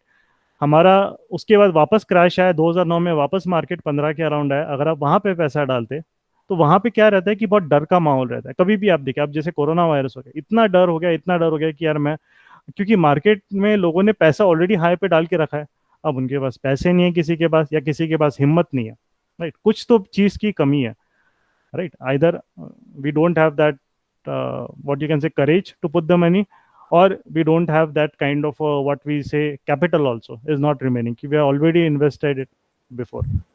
So अब हम यहाँ पे देखेंगे कि 2009 में जब मार्केट का पी वापस कम आया था, वहां से बढ़ना चालू हुआ, 2011 तक 2 साल में वापस 25 के ऊपर चला गया, वापस आप वहाँ प्रॉफिट बुकिंग कर सकते थे। वापस हम देखें 2012-13 में वापस एक हमारा मार्केट नीचे आया, वहां पे आपने डाला है तो 2013-14 से लेकर 2000 जो गोल्डन पीरियड हमने इन्वेस्टिंग का बोला है, मोदी राज जब स्टार्ट हुआ था 2014 से 2017 एंड तक, कोई भी एरा गैरा मार्केट में पैसा डाला डाला रहता उसने, उसको बहुत ज्यादा बड़े रिटर्न्स मिले हैं। कोई भी इस टाइम पे तो कोई भी फंड मैनेजर आपको आके अरे देखिए इतना 25% ईयर ऑन ईयर रिटर्न, कि इतना, क्योंकि पूरा मार्केट 3 साल सिर्फ रैली किया, राइट। बीच में हल्का फुल्का आया था बट कोई इतना बड़ा नहीं, बट 3 साल आपका जो है 14-15, 4 साल सॉरी, 14 के बाद 14-15-16-17, 4 साल आपका मार्केट बहुत ही ज्यादा एकदम फास्ट रैली किया। 2015 के बाद तो बहुत बड़ी रैली आई, राइट। और हमने मिड कैप्स देखे हैं, ये सब है 4 टाइम्स 5 टाइम्स 6 टाइम्स हो गए थे कुछ मिड कैप्स। भूषण जी, हाँ जी, this is related to your data only, बड़ा राइट, इंटरेस्टिंग है।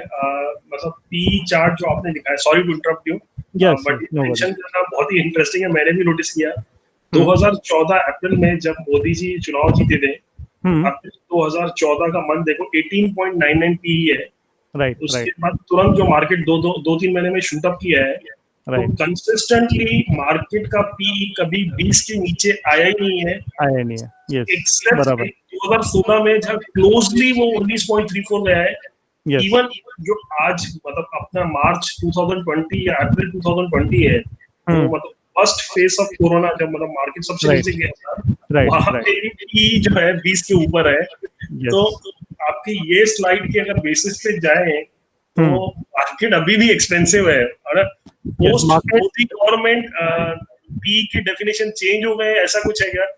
बट राइट, हमने देखा कि मतलब मार्च हम्म 24 के आसपास जब निफ्टी 7,700 7,500 के आसपास आया था, और हम्म, तब पी 20 था, लेकिन मुझे नहीं लगता कि अब हम 7,700 फिर से देखेंगे। तो राइट राइट, ये मतलब जो पुराने हमारे नॉर्म्स थे, वो मेरे हम्म, को लगता है मोदी गवर्नमेंट में ब्रेक हो रहे हैं।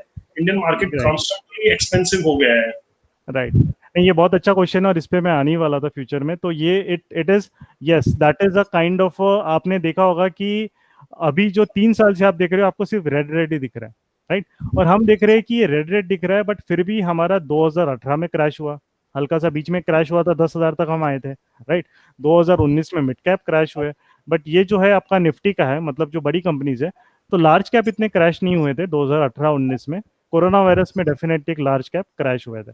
तो yes it is a reality की, बिकॉज अभी जो है गवर्नमेंट जो एकदम से इतना बड़े मैंडेट के साथ, देखिए क्योंकि पहली बार ये इतना ऐसा हिस्ट्री में हुआ है कि कोई गवर्नमेंट, मतलब अभी जो रिसेंट हिस्ट्री हम देखेंगे, कोई गवर्नमेंट इतनी बड़ी मैंडेट के साथ आया है। पहले हम देखे थे सब कोएलिशन गवर्नमेंट्स थी, वो सब थी, कोई पॉलिसी मेकिंग कोई कर रहा है तो ये काइंड ऑफ इसको रोक रहा है, राइट। बीच में उसमें 2-3 क्रैशेस भी आए, जब प्राइवेटाइजेशन का इशू चल रहा था तो लेफ्ट वालों ने रोकना, उसे रोका, वहां पे मार्केट थोड़ा क्रैश हो गया था। फिर एक गैर का इशू आ गया था, जो टैक्स मतलब फॉरेन इंस्टीट्यूशंस पे इन्वेस्टर्स पे डालना, उधर बीच में थोड़ा क्रैश आ गया था। तो तब इतने ज्यादा पॉलिसी मेकिंग के लिए बॉटलनेक्स थे। तो यस, ये कैलाश जी ने बहुत अच्छा पॉइंट रेज किया, and that is the truth. अभी के लिए अगर आप देखोगे, हमारा मार्केट डेफिनेटली पहले के हिसाब से अब थोड़ा एक्सपेंसिव ही था, मतलब राइट, अभी अभी रहेगा, बिकॉज अभी अगर काइंड ऑफ एक पॉलिसी मेकिंग हम देखेंगे तो उसको कोई हर्डल्स नहीं है, राइट। तो ये एक फंडामेंटल एक इंडियन पॉलिटिकल सिनेरियो में शिफ्ट हुआ है, जो आपको हमारे मार्केट्स में भी दिख रहा है, राइट। तो मार्केट में भी इसीलिए हम देख रहे हैं कि इतनी आपको रेड जो है 2017 18 19 20, हमें 2000 से अभी तक कभी भी 3-4 साल कंप्लीटली रेड नहीं दिखा है, कभी नहीं दिखा है। तो ये जो है, yes there is a shift fundamentally, but अगर जो है हमारा आपका जो काम रहेगा एज अ इन्वेस्टर, तो अभी आप 20 के नीचे आप मार्केट अभी 7,050 मतलब 500 पे एक आया था अभी मार्केट यहाँ पे, तो वो एक अपॉर्चुनिटी थी। तो अभी आपके लिए ये इन्वेस्टर है कि हम अगर 12, तो ऐसे मार्केट में आना बहुत मुश्किल ही है, मतलब नेक्स्ट टू इम्पॉसिबल हो जाता है कि 12 पी अगर हमारा आएगा तो ऐसे मार्केट में, क्योंकि गवर्नमेंट इतनी स्ट्रांग है वो आने नहीं देगी मार्केट को इतना नीचे, कुछ ना कुछ रेगुलेशंस ले लेगी, क्योंकि आप देख रहे हो कि पहले अगर कुछ डिसीजन मेकिंग जो हो रहा है फटाफट हो रहा है, पहले सामान नहीं कि वो इधर अप्रूवल हो रहा है, ये अगर उसमें इशू क्रिएट कर रहा है, तो वो चीज़ नहीं हो रही है। तो यस, हमारा markets have become little bit expensive, and ये सिर्फ बीच में ये यूएस, अभी ट्रम्प है, आप हमारा मार्केट सिर्फ मत देखिए, ट्रम्प आने के बाद भी US markets have become expensive, because भले ही वो पॉलिसी मेकिंग कुछ हो नहीं रही है वहां पे, बट यूएस मार्केट्स रैली कर रहे हैं कंटिन्यूसली विदाउट मतलब, जो अभी कोरोना वायरस में अभी यूएस मार्केट हमारा क्रैश हुआ था, अभी पूरा रिकवर हो गया, इनफैक्ट नैस्डैक अभी आप देखोगे ऑल टाइम हाई मारा था कुछ दिन पहले, राइट। सो ग्लोबली ये जो रहता है, अब इस चीज को हमें अब कैसा करना है, एक नॉर्मल इन्वेस्टर रहेगा वो पी के जो फंडामेंटल हमने ट्रेडिशनल डिसीजन जो डेफिनेशंस देखे हैं वो अभी काम नहीं करते, इसलिए उसके लिए मैं अब नेक्स्ट सेक्शन पे आऊंगा जहाँ पे हम देखेंगे कि उसे कैसे डील करना चाहिए। तो एक पी आपके लिए एक एक फंडामेंटल है, तो ये फंडामेंटल चीज है, बस इस पे बेसिस पे हमें डिसीजन मेकिंग, आपको ये वन ऑफ द पार्ट है। तो मार्केट में दो चीजें होती है एनालिसिस की, टेक्निकल एंड फंडामेंटल। तो ये फंडामेंटल में हमने आपने देखा है कि 20 के नीचे आपका अगर जाने लग जाता है तो आपके लिए वो इन्वेस्टमेंट की अपॉर्चुनिटी खुल जाती है फंडामेंटल एनालिस्ट के हिसाब से, और अगर 20 के ऊपर जाता है तो मार्केट मतलब थोड़ा सा ओवर वैल्यूड होने चल जाता है। बट अगर हम ऐसे सिनेरियो से हमें डील करना है, जैसे अभी कैलाश जी ने बोला कि मार्केट कंसिस्टेंटली ओवर वैल्यूड है, राइट, और उस सिनेरियो से हम कैसे डील करेंगे, तो सबसे पहले अगर कोई एक कंजर्वेटिव इन्वेस्टर है, राइट, अगर मार्केट 25 के पास है फिर भी आप कंजर्वेटिव इन्वेस्टर है, तो आपको तो मार्केट में पैसे नहीं लगाने चाहिए, ये बात तो आपकी क्लियर होनी चाहिए, क्योंकि आपको वहां पे रिस्क बहुत ज्यादा उठाना पड़ेगा अगर, राइट। और अगर कोई एक इन्वेस्टर है जो इस एनालिसिस के साथ जो हम नेक्स्ट चीज सीखेंगे उसको कंबाइन करेगा, तो he can definitely do it in a proper way in the market. तो Kailash ji next slide please. कुछ क्वेश्चंस आए हैं, मैं ये हाँ हाँ। नोट कर लेता हूँ, ये एंड हाँ में जी। लेंगे क्योंकि यस। बिगनर रिलेटेड क्वेश्चन है तो हमारा राइट राइट। डिस्टर्ब हो जाएगा। चलेगा। Yes. Chandan, you will okay come Kailash back ji. This question at the end. Right, okay Kailash ji, हाँ ये स्लाइड भी आपकी हो गई, टेक्निकल एनालिसिस वाली जो स्लाइड है। अब जो रहता है मार्केट का एनालिसिस का, ये दूसरा पहलू होता है, हमने देखा फंडामेंटल का, सेकेंड होता है टेक्निकल। तो जो हमने अभी कैलाश जी ने जो बीच में क्वेश्चन पूछा था कि मार्केट अगर कंसिस्टेंटली ओवर वैल्यूड हो रहा है, उस केस में हम इन्वेस्टमेंट अपॉर्चुनिटीज कैसे ढूंढें, राइट, क्योंकि हमें तो उसके हिसाब से पी के लिए तो हम 3-4 साल से वेट कर रहे हैं तो कुछ मिल ही नहीं रहा है। तो उस केस में आपको अब ये जो एनालिसिस है वो आपको हेल्प करेगा। जैसे कि अगर हमने देखा है कि आपका मार्केट जो है, अब टेक्निकल एनालिसिस के लिए कैसा है कि थोड़ा सा आपको आपका स्किल सेट थोड़ा ऊपर इंप्रूव अच्छा करना पड़ेगा, क्योंकि यहाँ पे हमें मार्केट के थोड़ा स्ट्रक्चर अंडरस्टैंडिंग चार्ट की रीडिंग आनी चाहिए। तो वो जो चीज़ है वो आपको, अगर हम फंडामेंटल से इसे अगर हम इसे कंबाइन कर ले, तो हमें एक काफ़ी एक एज मिलता है, राइट, आपके रिजल्ट्स में, आपके आउटकम जो आपको मिल रहा है, और आपको एंट्री लेवल्स बहुत अच्छी मिलती है। फंड टेक्निकल आपको एंट्री लेवल्स अच्छी देने में बहुत बढ़िया तरीके से हेल्प कर सकता है। तो जैसे मैंने राइट साइड में एक इमेज डाली है, एक 50 मूविंग एवरेज और 200 मूविंग एवरेज। तो ये क्या है, 50 मूविंग एवरेज मतलब 50 आपका जो पिछला कैंडल है या कुछ भी है, तो कैंडल मतलब एक जापानीज ने हमें दिया है ये कैंडल स्टिक्स, आप गूगल कर लीजिए आपको पता चल जाएगा स्टॉक मार्केट कैंडल स्टिक्स कैसे है, हम उसमें अभी नहीं जाएंगे। बट बेसिक एक चीज़ है कि ये एक मूविंग एवरेज है, राइट, मतलब 50 कैंडल्स या पिछले 50 दिन के प्राइस का एक एवरेज होगा मूविंग है, और 200 मतलब पिछले 200 दिन के इसका एवरेज होगा। तो मार्केट आपको दिख रहा है कि काइंड ऑफ अगर एक अच्छे लेवल पे अगर रहेगा, एक काइंड ऑफ स्ट्रांग रहेगा मार्केट, तो 200 जो मूविंग एवरेज जो आपको ग्रीन लाइन दिख रही है मार्केट उसके ऊपर रहेगा। अगर मार्केट एक 200 मूविंग एवरेज के नीचे आ रहा है, मतलब एक इंडिकेशन हो सकता है कि वो वीक हो रहा है। तो 200 मूविंग एवरेज आप डेली या वीकली चार्ट पे उसे देखोगे, राइट, तो वो आपको एक ट्रेंड का बहुत अच्छा पैरामीटर देंगे। तो टेक्निकल एनालिसिस जैसे आपको इन्वेस्टिंग के लिए करना है, तो हमें और ज़्यादा डिटेल में जाने की भी ज़्यादा ज़रूरत नहीं है। आप अगर सिर्फ सिंपल 200 मूविंग एवरेज और 50 मूविंग एवरेज, ये दो चीज है, आप इनका अगर रिलेशन देखोगे अच्छे से, राइट, तो भी आप आपकी डिसीजन मेकिंग बहुत अच्छी कर सकते हैं। इन्वेस्टमेंट के लिए मैं बोल रहा हूँ, ट्रेडिंग के लिए डेफिनेटली आप सिर्फ इतने चीजों पे नहीं रिलाई कर सकते, आपको हमें और डिटेल में और डेप्थ में उसको हमें चीजें सीखनी पड़ती है। तो Kailash ji, next slide please. Okay, सो यहाँ पे हम देखेंगे, आपने देखा होगा कि रिलायंस जो है 2016-17 में जो चीज़ है आप देख रहे हो कि वो एक रेंज में बोल रहा था, 200 मूविंग एवरेज के आसपास वहां पे घूम रहा था, ऊपर नीचे ऊपर नीचे। और जब उसने 2017 में ब्रेकआउट दिया, तो जो वाइट वाला जो आपको लाइन दिख रही है ऊपर जा रही है, वो 50 मूविंग एवरेज है, और जो पिंक वाली लाइन है वो आपकी है 200 मूविंग एवरेज। और ये जो चार्ट है, ये आपका जो चार्ट है वो डेली का आपका चार्ट है, राइट। तो यहाँ पे हमने काइंड ऑफ जो देखा था कि अब ये जो स्टॉक अभी, सॉरी ये वीकली चार्ट है आपका, तो अब हमने देखा था कि अब ये जब बढ़ रहा है रिलायंस यहाँ से, राइट, 2017 से, तो अगर आप इन्वेस्टेड हो रिलायंस में, तो आपको जब तक वो वाइट लाइन मतलब 15 मूविंग एवरेज के नीचे स्टॉक नहीं आता, तब तक आप उसमें इन्वेस्टेड रहिए।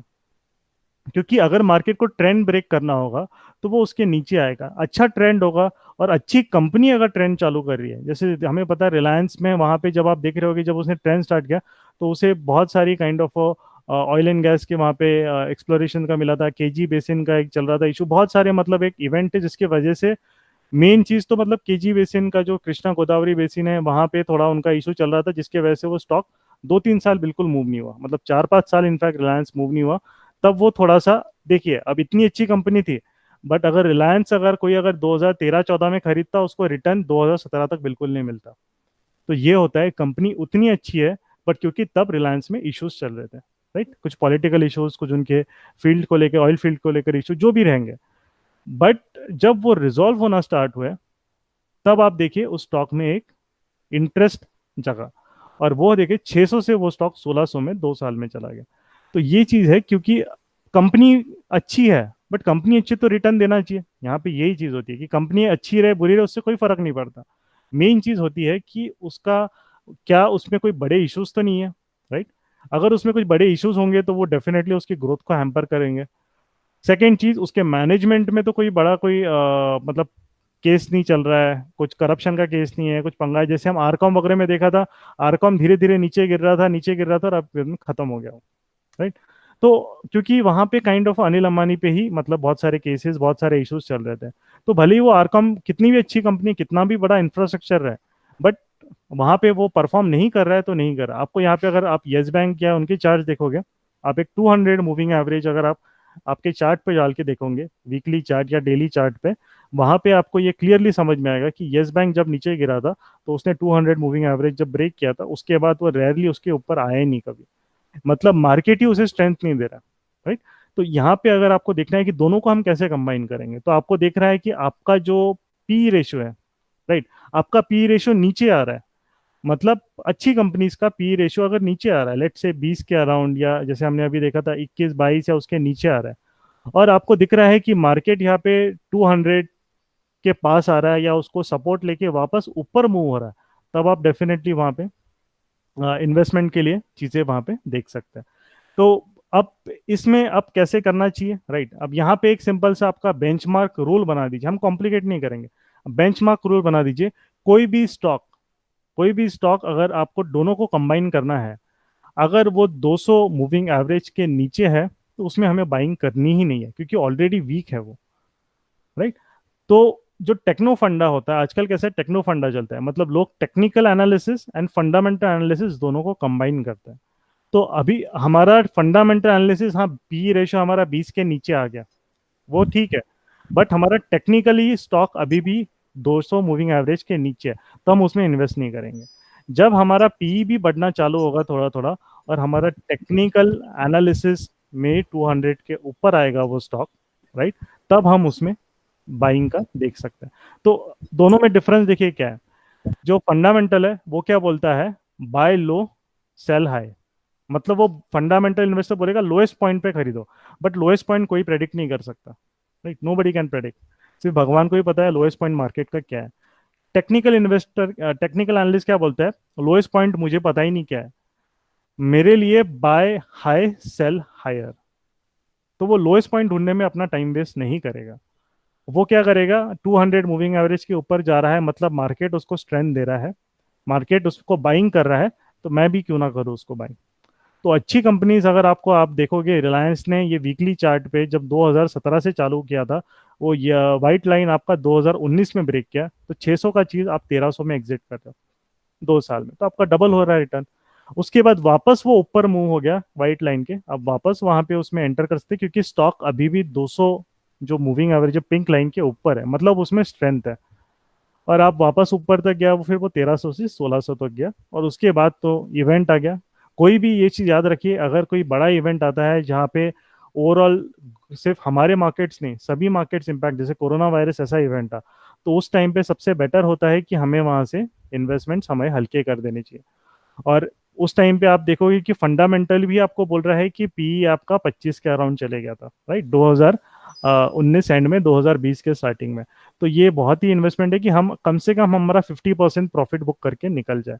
और अगर अभी क्रैश आ रहा है तो हम उसमें री इन्वेस्ट ना करें, पहले उसको पहले अच्छे से क्रैश को सेटल होने दें, मार्केट को की वैल्यूएशन कम होने दें, उसके बाद फिर हम उसमें इन्वेस्टमेंट के सोच सकते हैं, राइट। तो ये जो रहता है ये होता है अपना टेक्निकल एनालिसिस का। तो Kailash ji next slide please. Bhushan ji, हाँ। थोड़ा सा मैं क्लियरिटी चाहूंगा, मेरे ख्याल से दूसरों को भी ये कंफ्यूजन हो रहा होगा। राइट। ये एक जो प्रीवियस स्लाइड है आपकी, हाँ। यहाँ पे आपने एक क्रॉसओवर का सिग्नल दिया है। 50 राइट मूविंग डे एवरेज अपने 200 मूविंग डे के एवरेज नीचे जा रहा है राइट तो सेल राइट है, राइट और जैसे ही वो 50 ऊपर जा रहा है तो बाय है। तो राइट एक राइट एक ऑप्शन है कि हम ये सिंपल रूल फॉलो करें कि 50 डे अगर 200 के नीचे जा रहा है, और थोड़ा हम्म। लॉन्ग टर्म इन्वेस्टर के लिए, डे ट्रेडिंग और शॉर्ट टर्म राइट के लिए नहीं। राइट ठीक है, राइट तो एक ये तरीका हो गया। दूसरा तरीका हुआ कि स्टॉक प्राइस अगर 200 मूविंग डे के नीचे जा रहा है हम्म। तो सेल करें, राइट और वो ऊपर जा रहा है तो बाय करें। तो which is better option? Right. आपको अगर सेफेस्ट चाहिए, मतलब थोड़ा डिसीजन मेकिंग आपका लेट होगा, अगर आपको सेफेस्ट चाहिए तो आपको तब तक वेट करना पड़ेगा जब तक 50 to 100 के ऊपर नहीं चले जाता। 50 उस का क्रॉसओवर अपन जब तक नहीं देखते हाँ हैं हाँ। उसके स्टॉक। बाद उसके बाद आप बाइंग के लिए फिर सोच सकते हैं। ठीक हम बाइंग फिर मतलब हम कॉन्फिडेंट हो जाते हैं कि उसमें स्ट्रेंथ है, राइट। ठीक। और आप जिनको थोड़ा जल्दी एंटर करना है तो 200 क्रॉस हो गया अच्छे से, तो वहां पे भी एंटर कर सकते हैं, बट शायद वहां हो सकता है कि आपने, फॉल्स। हाँ, फॉल्स ब्रेकआउट्स वहां मिल सकते हैं, राइट। तो एक बेटर। दूसरा यस। ये वाले उसमें एक स्मार्ट ये दिख रहा है कि ये जो आपकी वॉलेट ये लाइन है पिंक टाइप, ये हम्म। अपनी 200 है, और वो ग्रीन टाइप है वो 50 है, राइट? तो राइट, ये वाइट वाली 50 है बराबर। तो राइट। ये हाँ। जबकि स्टॉक प्राइस 50 के क्लोज आ रहा है या टच कर रहा है, वो बाय सिग्नल है क्योंकि अप ट्रेंड में है ये स्टॉक। राइट राइट है ना? बराबर। यस। तो एंट्री पॉइंट्स हमें दिख रहे हैं कि जब वो 50 डे के पास आता है तो तब खरीद लो, जब दूर जा रहा है तो एक्चुअली वो ओवर यस, वैल्यू वो हो जाता ओवर वैल्यू हो जाता है, बराबर। तो वो है, राइट? कैसे स्प्रिंग की तरह एक्ट करेगा, मतलब अगर देखो स्टॉक में जब स्ट्रेंथ है जैसे 200 मूविंग एवरेज के ऊपर है, तो 50 मूविंग एवरेज आपको स्प्रिंग की तरह एक्ट करेगा, वो उसके पास आएगा, रुकेगा, वहां से वापस ऊपर जाएगा, वापस नीचे आएगा, रुकेगा, वापस ऊपर जाएगा। और जब वो ब्रेक हो जाता है कोई इवेंट से या कुछ में 50 मूविंग एवरेज, तो फिर वो 200 तक आने की कोशिश करेगा। 200 भी ब्रेक हो जाता है, जैसे रिलायंस में हमने देखा 200 देखिए ब्रेक नहीं किया उसने, वो 200 पे बहुत बड़ा नीचे से, अगर जिसको कैंडलस्टिक पता है, एक रिजेक्शन बनाया उसने, बहुत स्ट्रॉन्ग रिजेक्शन बनाया 200 पे। तो 200 यहाँ पे ब्रेक नहीं हुआ है, नेक्स्ट कैंडल ही उसको पुश कर रही है।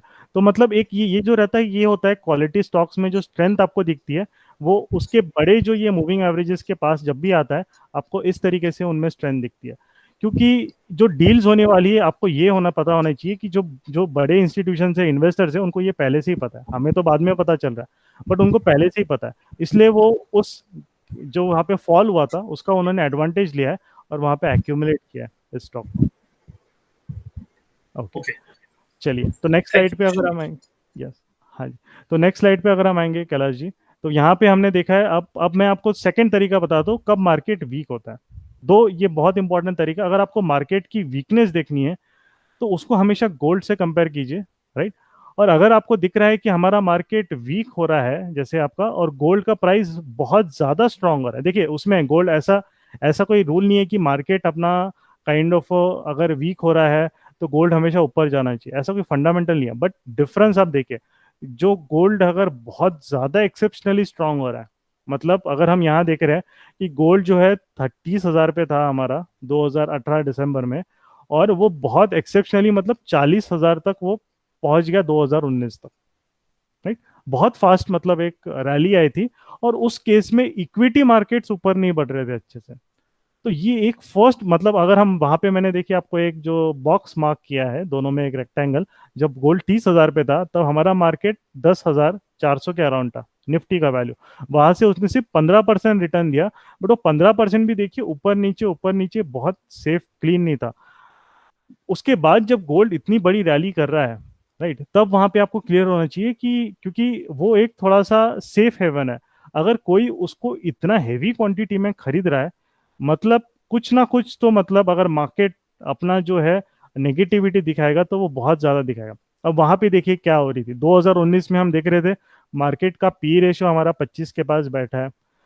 हम देख रहे हैं वहां पे गोल्ड अच्छा रैली कर रहा है 2018 से, लास्ट से जो स्टार्ट हुआ 2019 जून जुलाई के बाद तक अगर आप देखोगे तो 10,000 पॉइंट का रैली, मतलब कोई बड़ी छोटी चीज नहीं है गोल्ड के लिए। बहुत इतनी बड़ी रैली उसने 2019 में कर दी थी, राइट, 1 ईयर में। फिर हम देख रहे हैं कि हमारे मार्केट्स भी नहीं बढ़ रहे ऊपर इतना फास्ट, राइट। आपको देखिए, आप मीडिया देखोगे, आप टीवी देखोगे, वहां पे हर जगह पॉजिटिविटी देखनी, हमें उसमें देख के हम इन्वेस्टमेंट करेंगे तो आप कभी पैसा नहीं बना पाओगे मार्केट में। तो यहाँ पे हमें एक सेकंड कोरिलेशन दिखता है कि कभी कभी गोल्ड हल्का सा नहीं, बहुत बड़ा, अगर जैसे समझ लीजिए 15-20% अगर गोल्ड राइज कर रहा है एकदम से, राइट, तो वो भी एक वार्निंग साइन है कि अगर मार्केट अब हमारा अच्छा परफॉर्म नहीं कर रहा है तो आपको प्रॉफिट बुकिंग कर लेनी चाहिए, क्योंकि मार्केट अब वहां से क्रैश हो सकता है।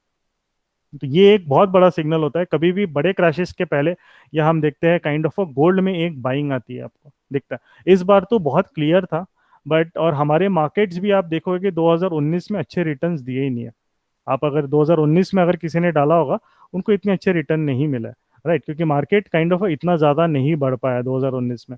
धीरे धीरे बढ़ रहा था, 10-15% मुश्किल से बढ़ा है वो, राइट। और गोल्ड जो है वो काइंड ऑफ शूट अप कर गया था। तो ये चीज याद है, जब मार्केट में आप ऐसा सिनेरियो में जब भी क्रैश आएगा, आपको वहां पे सतर्क रहना है, क्योंकि वो क्रैश फिर बहुत ज्यादा स्टीप आ सकता है। जो हमने अभी, तो कोरोना वायरस है, कोई ट्रिगर है। अगर कोरोना हमारे मार्केट में सिर्फ कोरोना वायरस के लिए ये एक वन ऑफ द ट्रिगर है, शायद कोई दूसरा ट्रिगर आता तब भी हम शायद इतना क्रैश नहीं करते, बट 20-30% भी हम क्रैश कर सकते हैं। तो ये जो सिग्नल्स थे ऑलरेडी हमारे यहाँ पे दिख रहा है, तो ये चीज आपको मतलब अब कोरोना वायरस तो इवेंट किसी को पता नहीं था, राइट, वो चीज है क्या। तो 40% क्रैश इतना नहीं, बट हमारे मार्केट्स भी शायद जो रहते इतना अच्छा परफॉर्मेंस उनका वैसे भी आपको इतना अच्छा नहीं मिलता, क्योंकि ऑलरेडी हम देख रहे हैं कि जो कॉन्ट्रा जो एसेट है गोल्ड है वो बहुत स्ट्रांग रैली कर रहा है।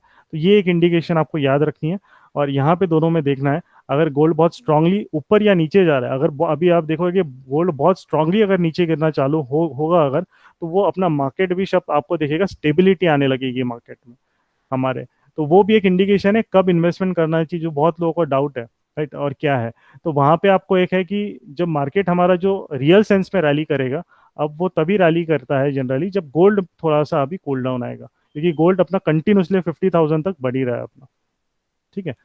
तो हम अभी नेक्स्ट स्लाइड कैलाश जी, हम उस पर अभी जाते हैं। अभी ऑलरेडी 8 बज गए हैं, तो हम थोड़ा जल्दी करने की कोशिश करेंगे। तो यहाँ पे हम देखा है कि वाई द क्रैश हैपन्स, ये एक इम्पॉर्टेंट चीज़ है।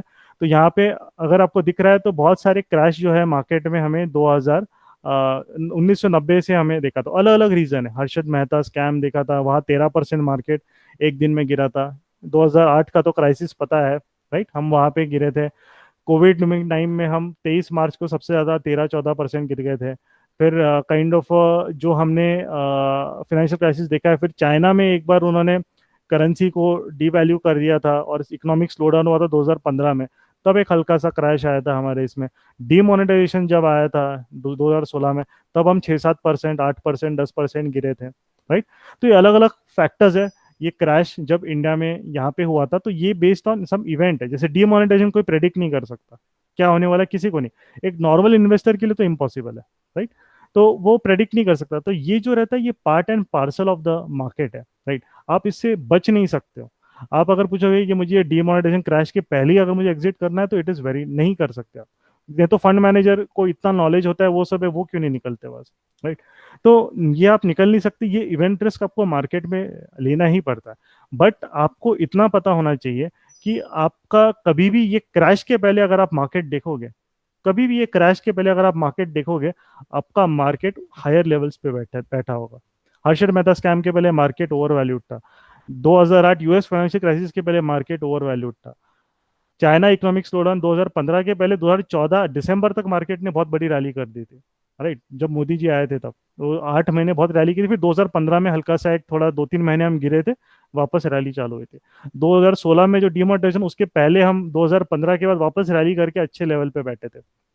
तो इन सब में एक क्या फंडामेंटल रीजन है, इन सब क्रैश के पहले देखो, क्रैश कौन सी चीज होगी, जो ऊपर लेवल पे बैठी है, सिंपल सा रीजन है। तो आपके लिए एक ही एक सॉल्यूशन है, अगर आपको ग्रीडी नहीं होना, अगर कोई मार्केट अगर आपको बहुत ज्यादा वैल्यूएशन, अगर आपको 30-40% का रिटर्न दे दिया उसने, और आपको लग रहा है कि आपका काइंड ऑफ पी रेशियो एक हाई पे चला गया, वो 200 मूविंग एवरेज के भी बहुत ऊपर भाग गया है ना, 50 मूविंग एवरेज के भी बहुत ऊपर भाग गया, तो आपको एक समझ में आना चाहिए कि वहां पे यार बेटर है मैं कुछ प्रॉफिट बुकिंग कर लूं। क्योंकि आपको काइंड ऑफ ऐसा हो सकता है, कुछ अगर ऐसा इवेंट आ गया, हम तो ये प्रेडिक्ट नहीं कर सकते इवेंट, बट अगर कभी भी ऐसा इवेंट आ गया तो मार्केट को बस एक बहाना चाहिए होगा क्रैश होने में। और वो बहाना में कुछ भी हो सकता है, कोरोना वायरस, डिमोनेटाइजेशन, बहुत सारे इवेंट्स आते रहेंगे, राइट। तो कोरोना वायरस एक बहाना था, बट अगर आप देखोगे अभी जो मार्केट अपने बैठे थे 25-26 2-3 साल से हाई पी पे, तो उनके लिए एक एक्सक्यूज मिल गया क्रैश होने का। अगर ये मार्केट ऑलरेडी, आप सोचिए अगर कोरोना वायरस के पहले 7,000 के पास होता या 6,000 पे होता तो क्रैश आता, इतना नहीं आता, इतना नहीं गिरते हम लोग, राइट। तो ये एक चीज, हमारा सेंसेक्स अगर 20,000 पे कोरोना वायरस के पहले बैठा होता तो हम गिरते, क्रैश होते, नहीं गिरते इतना, शायद हल्का सा 10% गिरते। बट क्योंकि हम इतने ऊपर के लेवल्स पे बैठे थे, तो इसीलिए वो क्रैश आया। और क्रैश आपको याद रखना है, क्रैश मीन्स जो लॉस होता है, ये लोग जो बड़े इंस्टीट्यूशंस हैं वो लॉस नहीं करते, क्योंकि वो तो पहले से इन्वेस्टमेंट करते आ रहे हैं। वो 2009 से they are investing in our Indian equity market. तो उनके लिए तो वो अगर 10,000 पे भी निकल रहे हैं, 10,500 पे भी निकल रहे हैं, उनके लिए तो प्रॉफिट्स में निकल रहे हैं, ठीक है।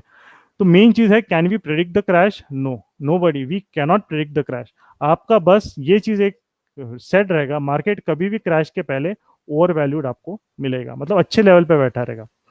ओके, नेक्स्ट स्लाइड अगर हम देखेंगे, यहाँ पे crash history of Indian markets, आप यहाँ अगर देखोगे तो यहाँ देखिए, मैक्सिमम फॉल कभी भी किसी क्रैश में आता है तो वो 60% तक हमें हमें दिखा है। 60% इज काइंड ऑफ, अगर उतना फॉल इंडियन मार्केट्स में आ रहा है तो वो आपके लिए, क्योंकि हम इमर्जिंग इकोनॉमी है, राइट, हमारी डिमांड कभी कम नहीं होने वाली है, तो वो सोच लीजिए आपके लिए वो इंडियन इक्विटी मार्केट सोने की चिड़िया बन गई है। क्योंकि वहां से जो रिटर्न होता है, भले थोड़े 6 महीना लगेगा, 1 साल लगेगा, 2 साल लगेगा, 3 साल लगेगा, बट जो रिटर्न्स आएंगे वहां पे, क्योंकि कंपनीज तो बननी हो जाएगी, राइट, इमर्जिंग में हमारी डिमांड, हम खुद ही, हमारा इतना है डिमांड, हम खुद हमारी पॉपुलेशन जनरेट कर सकती है, राइट। तो हमें किसी और पे डिपेंडेंट होने की भी जरूरत नहीं है।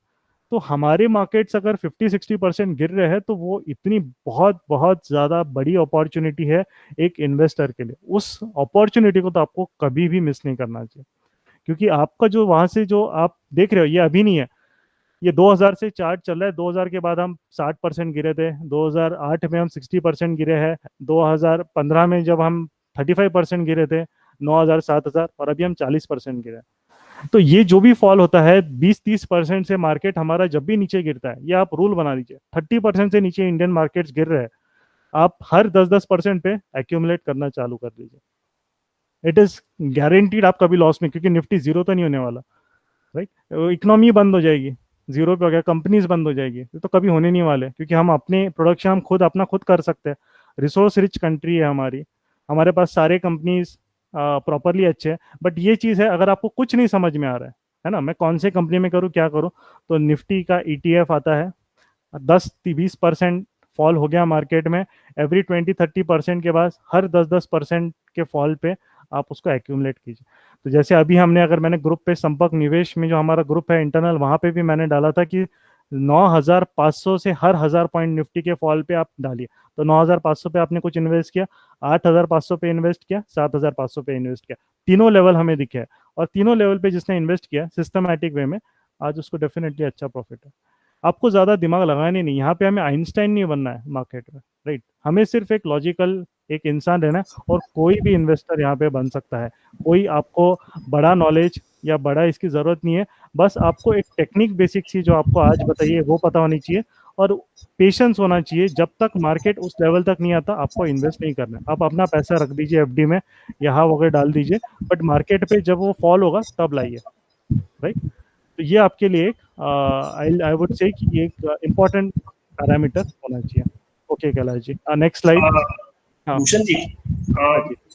कुछ मेंबर ड्रॉप होना शुरू हो रहे हैं, तो मैं चाहूंगा कि इसका पार्ट 2 सेशन रखें। हमारे पास कुछ लिस्ट ऑफ क्वेश्चंस भी आ गए हैं, ओके। जिसमें से जो अच्छे हैं मैं वहां से रिवर्स ऑर्डर में चालू करता हूँ। हम्म। अगर आप कुछ क्वेश्चंस के आंसर्स दे देंगे तो जिनको जाना चलेगा। है वो मतलब जा सकते हैं। Right right. तो ठीक है। अभी भूपेंद्र नारंग जी ने पूछा कि आज की तारीख में मैं as a new beginner investor अगर इन्वेस्ट करना स्टार्ट करूं हम्म। तो क्या सही टाइम है? यस। ओके।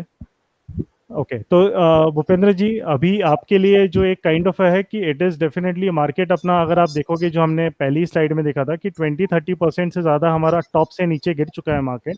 तो यस, आप यहाँ पे 3 पार्ट में आप इन्वेस्ट कीजिए, हमें एक साथ अलोकेशन नहीं करना है। क्योंकि अभी आपका जो इन्वेस्टमेंट है, समझ लीजिए अगर आपको एक समझ लीजिए 10 लाख का इन्वेस्टमेंट करना है, तो इस लेवल पे आप सिर्फ 3 लाख का इन्वेस्टमेंट कीजिए। और नीचे हमारा मार्केट बाकी का 6 लाख, आपका 7 लाख जो बचेगा उसका आप एफडी बना लीजिए, या उसको एक दूसरे ऑल्टरनेटिव जो फंड्स रहेंगे जहां आपको मिलेगा उसमें डाल दीजिए। क्योंकि मार्केट में अभी एक रिस्क है, राइट। अभी एक ये इवेंट कब तक रहेगा, इसका हैंगओवर क्या रहेगा वो हमें नहीं पता। अगर मार्केट यहाँ से और 10-15% गिरता है, आप वापस वो 1/3 लेके आइए।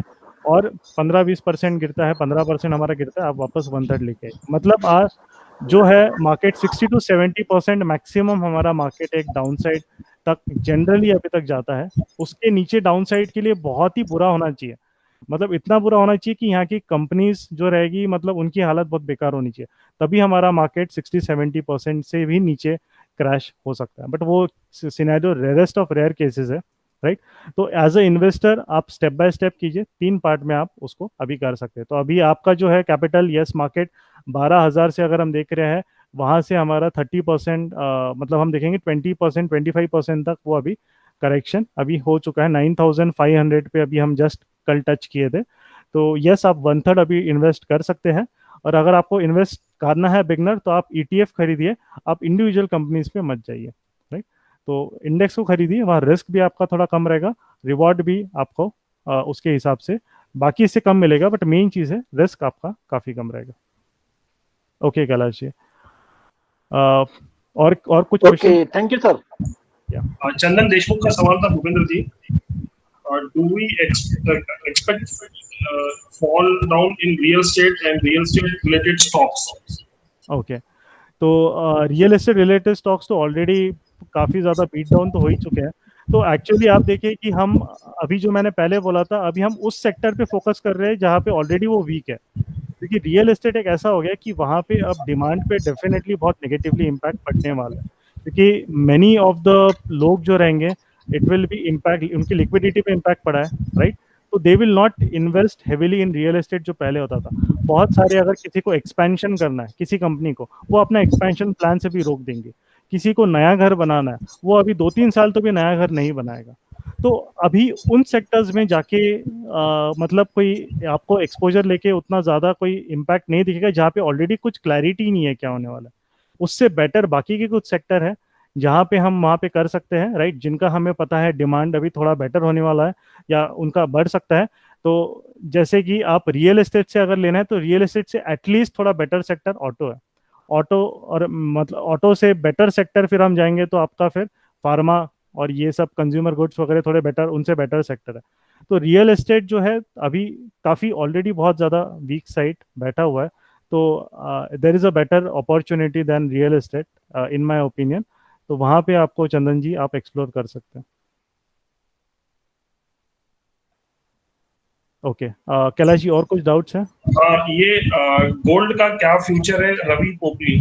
अच्छा, गोल्ड का देखिए, गोल्ड तो अब 50,000 तक भी जा सकता है, 60,000 तक भी जा सकता है। जब तक वो स्ट्रांग है, जब तक ऊपर जा रहा है, आपको उसको रिस्पेक्ट करना पड़ेगा।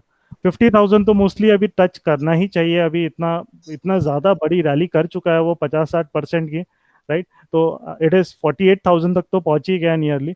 तो 50,000 के अराउंड वो एक बहुत बड़ा एक रहेगा बेंचमार्क। वहां तक तो मोस्टली अभी चले ही जाएगा, 2-3 हज़ार ही बाकी है हमें वहां तक पहुंचने के लिए। उसके बाद जो रहेगा फिर जो रहेगा, बट आप देखिए अभी ये इतना जब इकोनॉमी में जब भी थोड़ा रिसेशन टाइप सिचुएशन आती है या काइंड ऑफ होता है, तो गोल्ड थोड़ा स्ट्रांग साइड ही रहेगा। बट अगर हम अभी आप बोलोगे कि आपको एंटर करना है, तो आप फिर वो रिटर्न मत एक्सपेक्ट कीजिएगा जो लास्ट 1.5 साल में किया। 50% अभी तक भागा है, अब आपको नेक्स्ट 1 साल में 50% तो नहीं मिलेंगे। हाँ, 10-15% शायद आपको मिल सकते हैं, राइट। बट वो एक्सपेक्टेशन के साथ मत जाइएगा कि बहुत बड़ा रिटर्न अभी गोल्ड में मिलेगा हमें, right. It is not realistic, नहीं रहेगा वो। तो गोल्ड ईटीएफ आप ले सकते हैं। अभी आई गेस ये गवर्नमेंट भी सोवेरेन गोल्ड बॉन्ड्स वगैरह ये सब निकाल रही है, जहाँ पे वो गोल्ड प्राइस के ऊपर 2-3% आई गेस रिटर्न दे रही है वो, जितना भी मार्कअप रहेगा उस पर। तो वो भी एक बेटर अपॉर्चुनिटी है, वहाँ पे आप डेफिनेटली एक्सपोजर कुछ फंड्स, मतलब ज़्यादा नहीं, बट अगर आपका कैपिटल होगा उसका 20% मैक्सिमम आप गोल्ड में अभी डालिए, 20-25%। क्योंकि अभी वो ऑलरेडी बहुत ज़्यादा रैली हो चुकी है उसमें। तो रिटर्न वाइज आपको नहीं मिलेगा, सिक्योरिटी वाइज डेफिनेटली थोड़ा बेटर है इक्विटी से, पर return wise it is not better now. Okay. Bhushan ji, Sheetal Trivedi ji ने पूछा था कि फंडामेंटल वर्सेस टेक्निकल दोनों में हम्म। क्या बेटर रहेगा, इस पे सो एलाबोरेट करेंगे? अच्छा, आप मुझे अगर पर्सनली पूछोगे, क्योंकि मैं एनालिसिस ज़्यादा टाइम देता हूँ मार्केट के लिए, तो मैं ज़्यादा प्रेफर टेक्निकल को करता हूँ। बिकॉज काइंड ऑफ मैं चार्ट्स समझ पाता हूँ, उनको अच्छे से टाइम दे पाता हूँ। तो मैं उसमें थोड़ा टाइम ज़्यादा इन्वेस्ट करता हूँ, और मुझे वो रिस्क मैनेजमेंट में भी थोड़ा बेटर हेल्प करता है।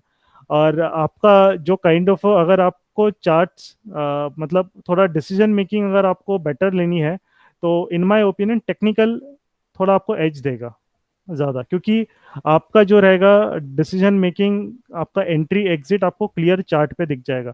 फंडामेंटली थोड़ा आपको कभी कभी जैसे हमने देखा है कि जो पी रेशो हमारा है वो आया ही नहीं कभी नीचे, राइट। तो एक फंडामेंटल इन्वेस्टर को एक अच्छी अपॉर्चुनिटी मार्केट में मिली नहीं है 2015 के बाद, बट टेक्निकल इन्वेस्टर को अपॉर्चुनिटी मिली है। तो ये चीज़ डिफरेंस होता है कि टेक्निकल इन्वेस्टर को अपॉर्चुनिटी मिली है, भले ही मार्केट ओवर वैल्यूड था, बट उसको अपॉर्चुनिटी मिली है। फंडामेंटल इन्वेस्टर को अपॉर्चुनिटीज बहुत ही मिली नहीं है, मतलब आप देखिए बिल्कुल भी। तो इसीलिए जो आजकल आप देखोगे, पहले बहुत होते थे फंडामेंटल एनालिस्ट वगैरह ये सब, पर लास्ट 4-5 सालों में अगर आप देखोगे एक शिफ्ट आ रहा है। बहुत सारे लोग फंडामेंटल या टेक्निकल अकेले नहीं फॉलो कर रहे, एक नया कंसेप्ट आ रहा है जो अभी टेक्नो फंडा हो रहा है। फंडामेंटल के जो अच्छी चीज़ें हैं और टेक्निकल की अच्छी चीज़ें दोनों मिक्स करके अब वो डिसीजन मेकिंग पे फोकस कर रहा है। तो आपको अगर मेरा पॉइंट ऑफ व्यू जो मैंने बताया है, तो technical is what I kind of extensive practice, और मुझे थोड़ा सा मेरा बायस टेक्निकल साइड ज़्यादा है। नेहा भूतड़ा जी ने पूछा है, कुछ अच्छे म्यूचुअल फंड्स के राइट। नाम बताएं। यही मैं अभी, आप 2 स्लाइड आगे कर लीजिए कैलाश जी, वहाँ पे उनको आंसर मिल जाएगा। 2 स्लाइड उसके आगे आप कर लीजिए एक और। तो ये हम स्लाइड डाल देंगे संपर्क के इसमें। तो ये जो है one of the best performing funds थे। ये क्रैश के पहले का डेटा है, तो ये क्रैश के बाद का नहीं है, क्योंकि क्रैश में तो सभी हो गए। बट फिर भी आप देखोगे ये जो फंड्स हैं, इनका जो परफॉर्मेंस है, या ये जो फंड मैनेजर्स है, ये जो फंड देखिए, पैसा कभी भी आप फंड पे नहीं लगाते हो, पैसा कभी भी फंड मैनेजर पे लगाया जाता है, राइट। ये चीज आप इंपॉर्टेंट याद रखिए। तो यहाँ पे जो ये जो फंड मैनेजर्स है, इनका नाम मैं आपको वहाँ पे दे दूंगा। इनके जो जो कंपनी के साथ एक्सिस म्यूचुअल फंड क्या क्या है आपको वहाँ पे दिख रहा है। तो अभी आपको अगर म्यूचुअल फंड लेना है, नेहा जी, आपने क्वेश्चनर भी जो आपने सबमिट किया था मुझे, मैंने वो देखा है। तो आपका एक्सपोजर जो है वो मैक्सिमम अभी आप लार्ज कैप फंड्स ही खरीदीजिएगा। स्मॉल और मिड कैप में आपको अभी एक्सपोजर थोड़ा कम ही रखिएगा।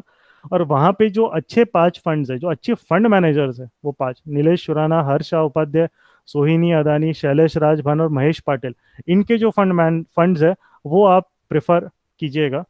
ये थोड़ा बेटर है मार्केट के कंपैरिजन में। और थोड़े ये फंड मैनेजर का परफॉर्मेंस के साथ साथ ऐसा परफॉर्मेंस नहीं है कि बस ये 2 साल 3 साल, इनका कंसिस्टेंसी परफॉर्मेंस में बेटर है। तो आप ये जो लिस्ट है मैं आपको वहाँ पे फॉरवर्ड कर दूंगा। आप इनमें से आपको जो लेना है, आप आपको अगर जैसे समझ लीजिए 10,000 का एसआईपी बनाना है, तो रादर देन एक ही फंड में हम सिलेक्ट करें, right, it is not also better कि हम एक ही फंड में पहला पैसा डालें। तो आप लार्ज कैप में से दो फंड सिलेक्ट कर लीजिए, एक में 5,000 डालिए, एक में 5,000 डालिए, इन दोनों के। तो उसमें कैसा रहेगा कि आपको एक अच्छा एक हेज भी हो जाएगा, और आपका पैसा सिर्फ एक फंड मैनेजर के पास नहीं रहेगा, दो के पास रहेगा। तो थोड़ा सा आपका एक, it is good for us, diversification उतना आप करोगे तो आपके लिए वो काफ़ी अच्छी चीज़ रहेगी। ओके कैलाश जी, और सवाल है? इसी इसी स्लाइड से रिलेटेड है सुरेंद्र गोडे जी का सवाल। हाँ जी। Large cap, mid cap, multi cap, इनको थोड़ा सा डिफरेंस और इलाबोरेट करेंगे आप? अच्छा, तो मल्टी कैप जो रहता है, मल्टी कैप के ऐसे फंड्स होते हैं जो large cap, mid cap, small cap तीनों में डालते हैं। मतलब वहाँ पे उनका एक्सपोजर ऐसा रहता है, मल्टी कैप अगर फंड्स में आप जाओगे तो मल्टी कैप में आप देखिए 50-60% वो लार्ज कैप में डालते हैं, 20-30% उनका एक्सपोजर मिड कैप में होता है, और 10 से 20% मैक्सिमम उनका एक्सपोजर स्मॉल कैप में होता है। तो मल्टी कैप जो रहता है, अगर मार्केट एक रैली करता है, तो मल्टी कैप आपका रिटर्न जो रहेगा लार्ज कैप से ज़्यादा देगा, क्योंकि जो मिड कैप और स्मॉल कैप रहेंगे, अगर रिलायंस समझ लीजिए 20% भाग रहा है, तो मिड कैप और स्मॉल कैप नॉर्मल जब जब एक रैली होती है तो 40% डबल भाग जाएंगे उनसे, राइट। और कुछ कुछ स्मॉल कैप्स तो 3 टाइम्स हो जाते हैं, 1-2 साल में 3 टाइम्स हो जाते हैं। तो मल्टी कैप का जो परफॉर्मेंस रहेगा, वो आपको मार्केट जब रैली करेगा, राइट, जब मार्केट ऊपर जाएगा तो मल्टी कैप का परफॉर्मेंस लार्ज कैप से बेटर रहेगा। बट मार्केट जब क्रैश होगा, तो मल्टी कैप का परफॉर्मेंस लार्ज कैप से कम रहेगा।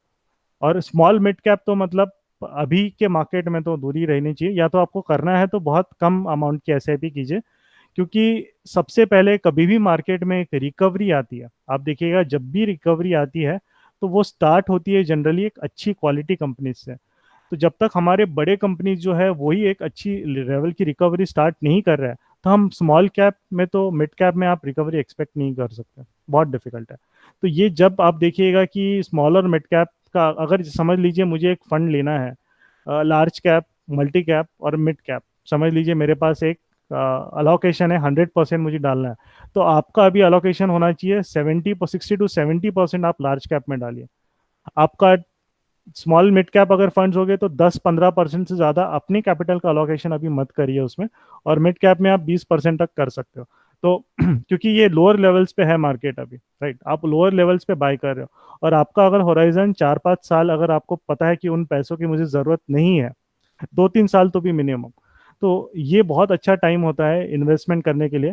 और एक चीज़, जिनकी एस आई पी ऑलरेडी है पहले से और वो जो लॉस में है, तो आपके लिए एक अपॉर्चुनिटी, आप उसको अगर मैनेज करना है तो यू कैन डू कि जो एस आई पी आपकी 1 साल से चल रही है, अगर वो डेफिनेटली फंड आपका लॉस में होगा, तो इस लेवल पे आप अपनी एस आई पी को 30%, 40% या 50% बढ़ा दीजिए, क्योंकि आप लोअर के लेवल्स पे फिर आपका मार्केट में एवरेजिंग हो जाएगा। तो उस पे भी कैसे मैनेज करना है, समझ लीजिए आपने एस आई पी आपकी 10,000 की चल रही है, मार्केट वहां से 30% नीचे गिरा, आपने टॉप पे ये बाय किया, तो वो मार्केट अगर 30% नीचे गिरा, तो वो बेटर है कि आप 10,000 की एसआईपी को बढ़ा के 12-13 हज़ार कर लीजिए, क्योंकि अब आपका जो एवरेजिंग होगा वो नीचे के लेवल पे होगा, आपकी बाइंग बढ़ेगी।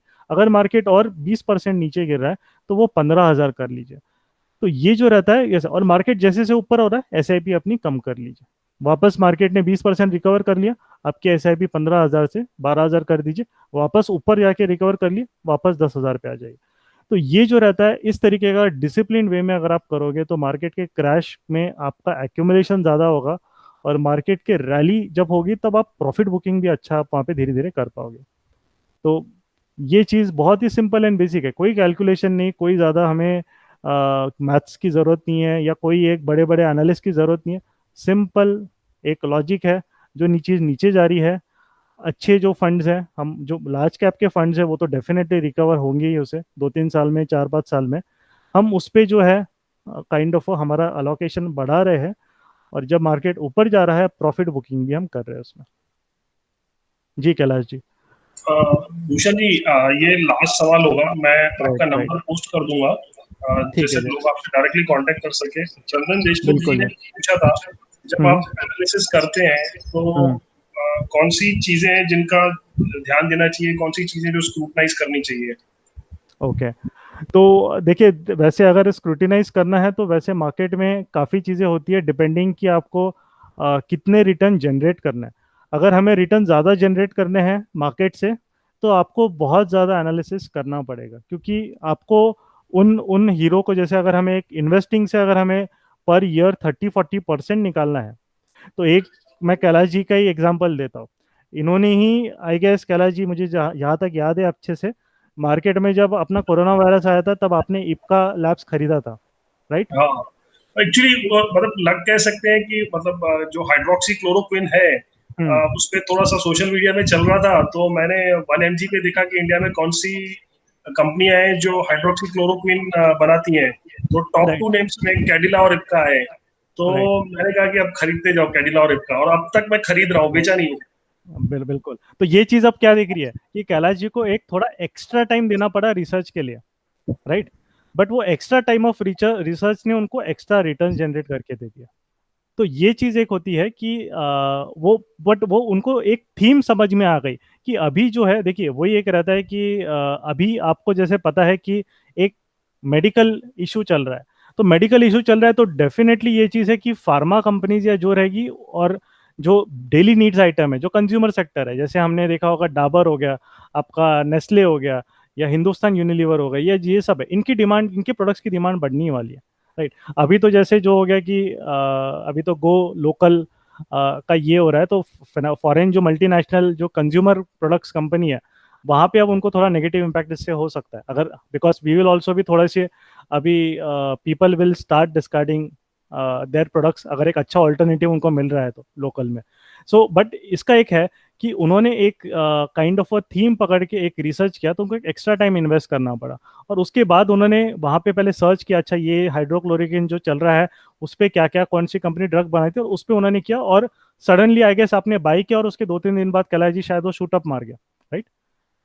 और बिल्कुल सही कह रहे हैं। मैंने जब बाय किया तो सब मतलब कोई बात भी नहीं कर रहा था, बट उसके बाद इतना बूम हम्म। आया कि फिर हर वो मैं चैनल पे हाइड्रोक्सी वो आने क्लोरोक्विन। लगी। यस, मैं yes. I was like early entry. Right, right. तो यही चीज हो जाती है, मतलब चंदन जी की, एटलीस्ट आपको अगर यहाँ पे एनालिसिस जो करना है, जैसे अगर एक कोई जॉब गोइंग पर्सन है जिसके पास टाइम नहीं है, तो डेफिनेटली वो जो है इतना एनालिसिस शायद वो बार बार नहीं कर पाएगा, या उसके लिए डिफिकल्ट होगा। जैसे बीच में अगर आपको पता है, जब ऑटो सेक्टर का न्यूज आया था कि बेसल 6 नॉर्म्स आने वाले हैं, तो ये एक सबको पता होना चाहिए कि यार बेसल 6 नॉर्म्स आने वाले हैं, तो इनको ऑटो सेक्टर, ऑटो इंडस्ट्री को बहुत ज़्यादा नेगेटिव इम्पैक्ट होगा, क्योंकि उनको इन्वेस्टमेंट्स करने पड़ेंगे, उनको काफ़ी सारा वहाँ पे इंफ्रा, उनका जो अंदर प्लांट के अंदर जो एक इंफ्रास्ट्रक्चर है, जो मैकेनिज्म है, चेंज करना पड़ेगा, उनको कॉस्टिंग बढ़ानी पड़ेगी, गाड़ियाँ भी महंगी हो जाएगी।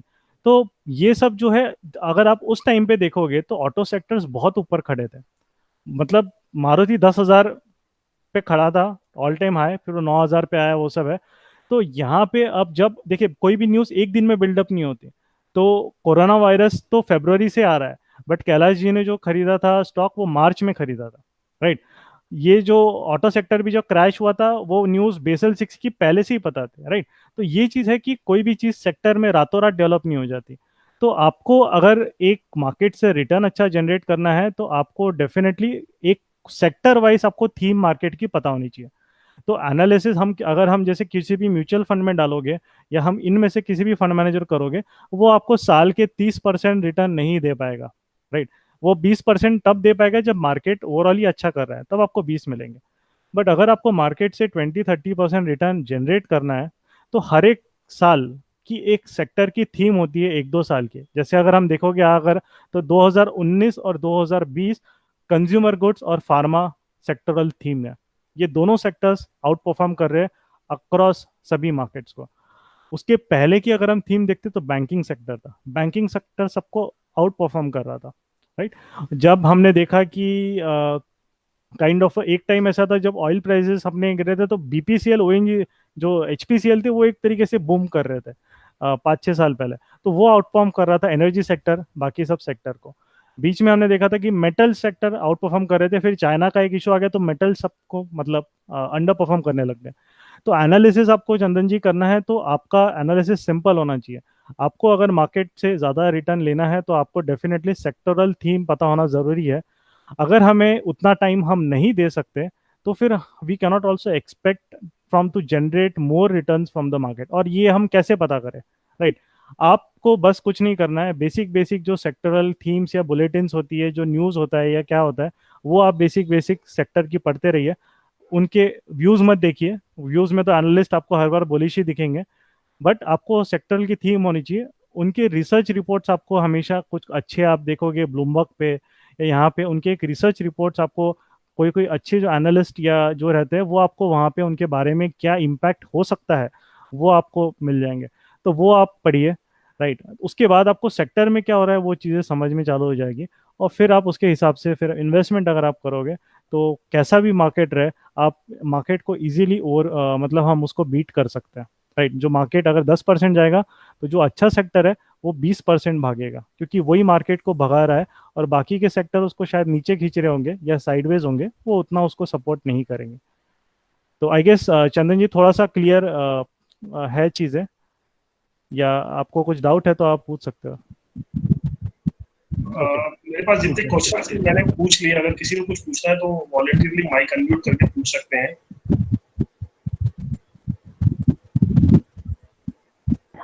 I'm clear, Bhushan ji. Thank you very much. Okay okay.